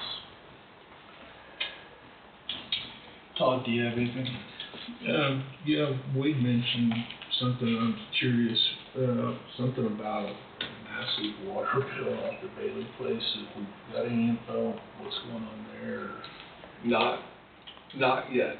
I just happened to be at a different meeting, and one of the people who reads the meters wanted to give myself, actually I think Mike was there too, give us a heads up that there may be a large water bill where we don't know what the origin of that is yet. In fact, I was gonna ask Angie to watch out for the utility bill for that particular property, so we can kinda pull it to the side and isolate and identify what may have happened. I don't have an answer because I don't know enough yet. But the meter, it's not spinning now, the meter got checked. I think it got addressed. It wasn't, it rolled for an unknown period of time, and what I mean by that, I don't know what to point to. We're still looking into. Correct. That's all I got at this time. Don't have anything. Mike, we got anything figured out for that CID money? You go before the end of the year? Not yet. That was something to get a hold of. That'll be sneaking up on us before you know it. So the only requirement was last year, and that required definitive action. We haven't heard anything, and there's been no expense vouchers turned in by TA, which is what that process was going to be. Once they did the work, they were going to submit it to the county, and the county would reimburse them whatever that would be, up to the $80,000. So We haven't heard anything on that. haven't heard anything. They've done work on the drive. Have they? Yeah. Okay.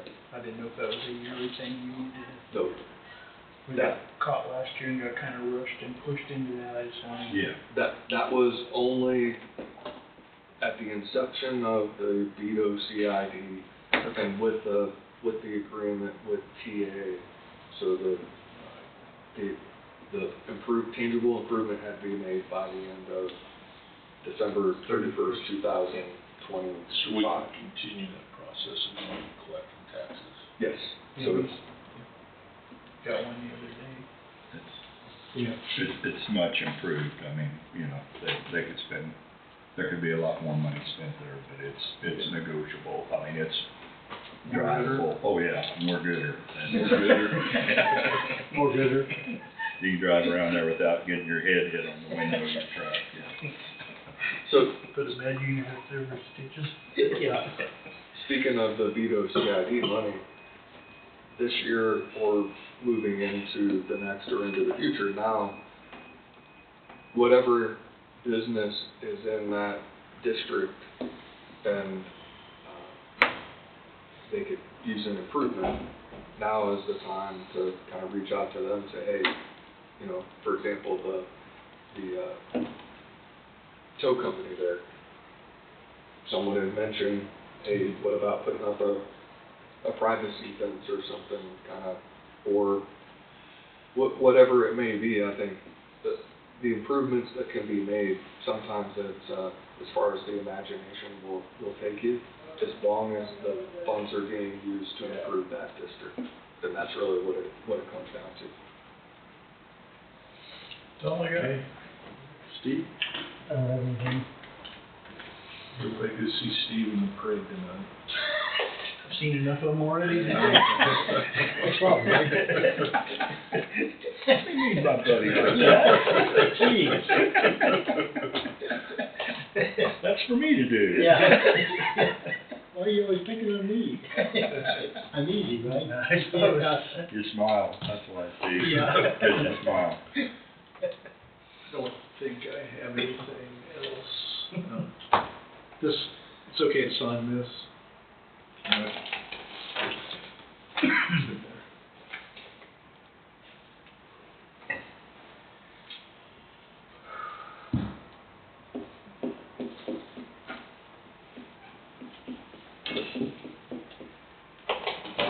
That was with all the contract document stuff here. Oh, yeah. Except that, well,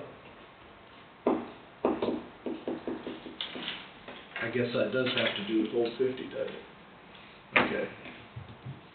It's probably okay as long with everything else. Yeah, these usually go with those. I was thinking airport when I first saw it. You have two miscellaneous motions to get. Oh, okay. Well, and I wanted to get back to budget too, because I forgot about that. But, do you have anything, Angie? You want to mention money? Yeah, this whole last night. They come in on Sunday. Oh, I forgot about that. I put them, I moved them down to the bottom.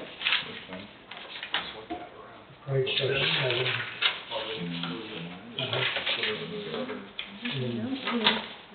Barbecue. No. Well, I guess I didn't find a motion on that. What's that? Oh, I'll have a couple motions next week.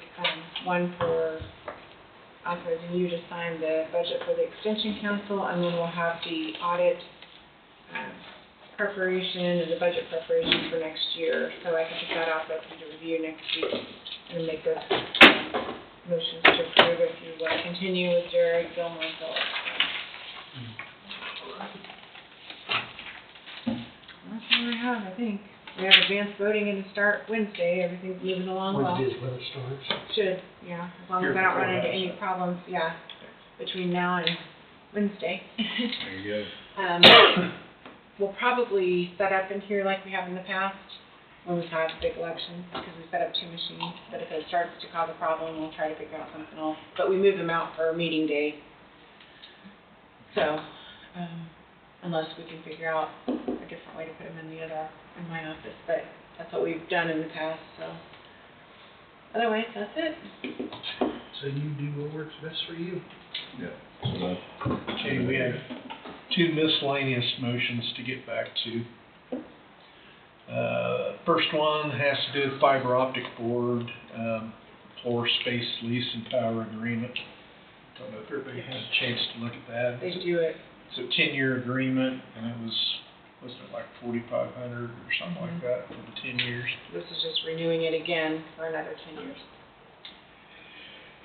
So I would move Yeah, I will move upon the recommendation of the fiber optic board and approval of the county attorney to approve the floor space lease and power agreement dated July 1, 2026 between the Board of County Commissioners, Coffee County, Kansas, and NT Networks LLC, and authorize and direct the chairman to execute the same.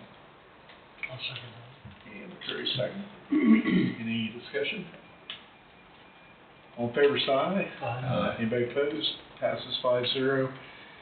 And then this morning, we had 3 tax abatements. Did everybody have a chance to look at that when we passed it? And I'm gonna need those back to sign also, if we approve it.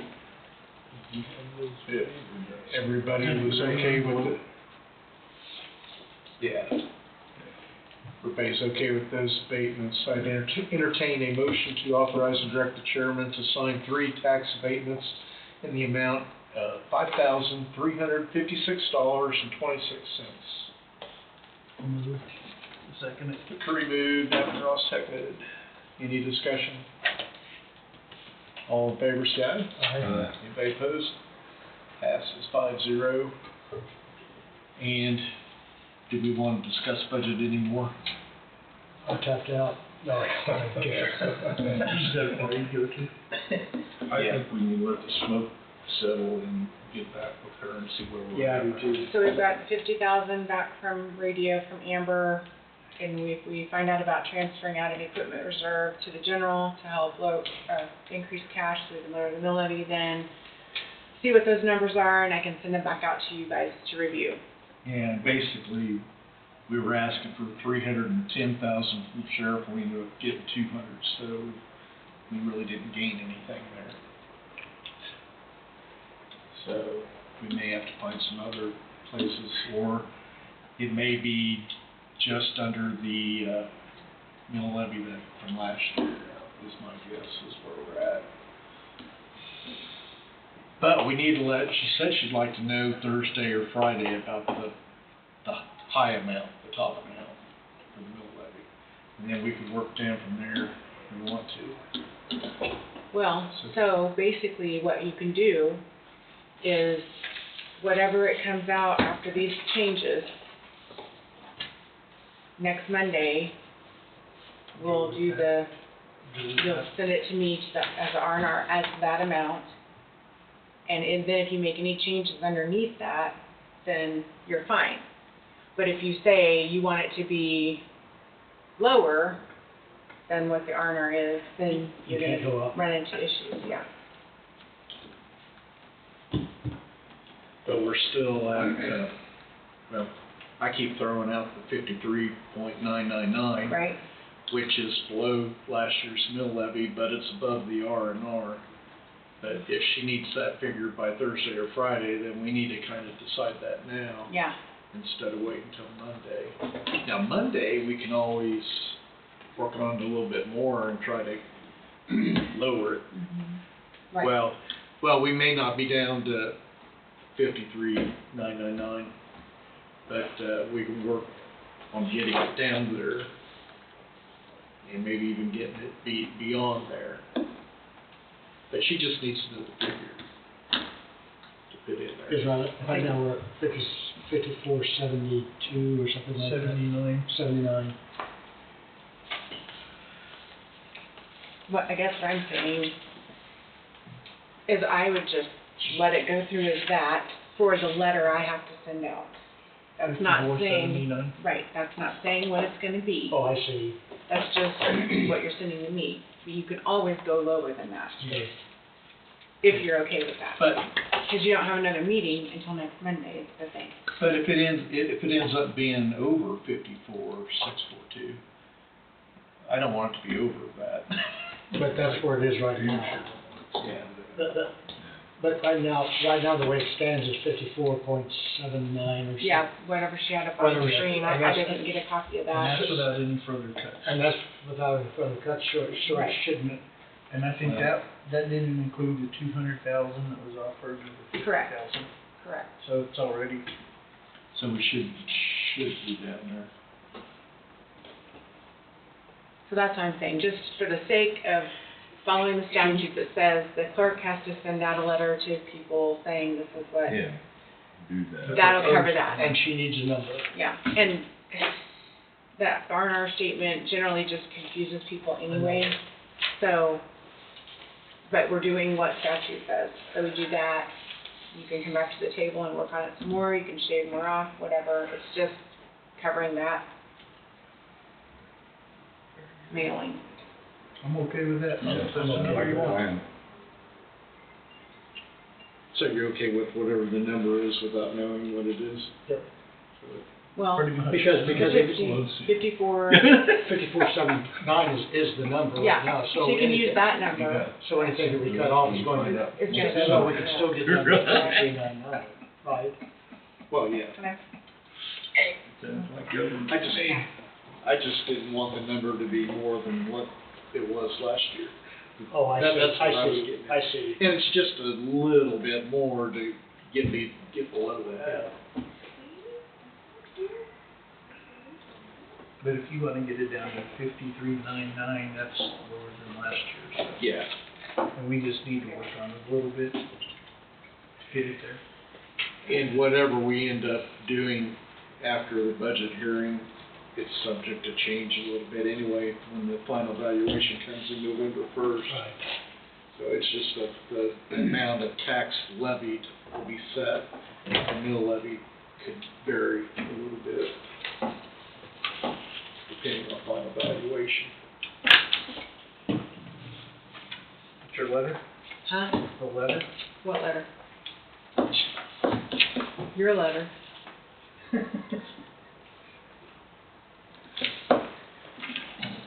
Straighten that out.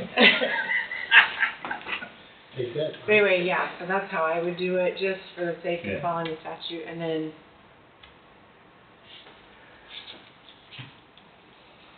So you can keep moving forward and yeah.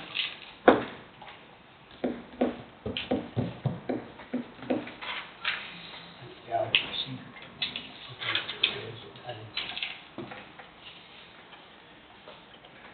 Okay, so we're good on the budget front. I think so. Any other, well, I'll let everybody finish looking at that sign before we adjourn.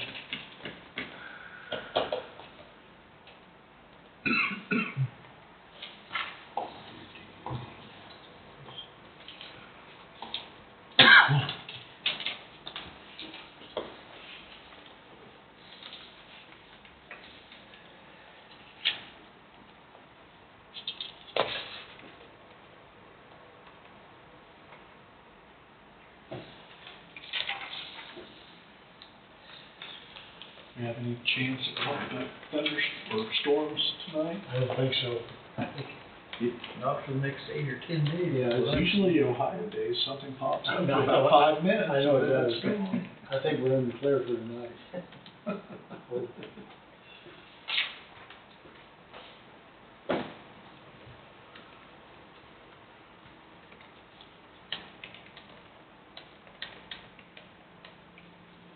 We've seen it hotter, I know that. Yeah. Yeah, that's true. Yeah.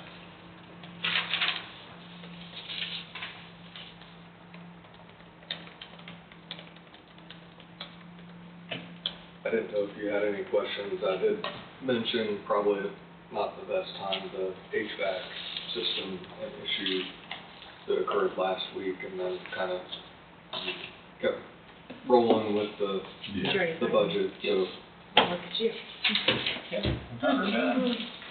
I just thought that no one really got to ask any questions or ask anything more about that. Well, from what I gathered, what you said, you can spend 25 and hopefully prolong the life of this, or spend $250,000 and replace it. So I went outside and I got a hold of, the HVAC guys. I wanted a specific answer. Is this similar to or different than the other issue that's gonna require the updating of the computers and the VRUs or whatever they're called? He said, no, it's separate. This new issue is on the outside, the other issue is on the inside. The two sort of intertwine and tie together. This is an issue with what appears to be vibration and a key that, because of the vibration, there may be a defective fitting that it just vibrated, it opened, and then it lost all compression. Right now there's, 4 compressors here, and 3 of them are operating. One is not, that's the one that's down. Right now it's working just fine, you can tell by the temperature, but everything was down the other day. So they're replacing that T, they're gonna have to replace all the refrigerant, put it back in, turn it back on, and then see if that fixes it. It may only be a symptom of a bigger problem, because if it's a bearing of some sort that's causing a vibration, then they're gonna have to dig into that. But still, he still felt this unit is new enough that this is kind of routine maintenance. Some things that go wrong, you fix it, and it should continue on with the life of it. So, because of what it is and sort of the imminency of getting things contained, so you don't have the building just ends up like it was on Friday, and you have people in a sweat box, so to speak. I went ahead and gave the green light to just get it fixed, because that's what needed to be done, and they started doing that on Friday. Second thing is, directly below the shop, out the west doors, at the bottom of the ramp, there's a gas pipe. That gas pipe is rusting away, and on the other side of the rusted gas pipe is another problem.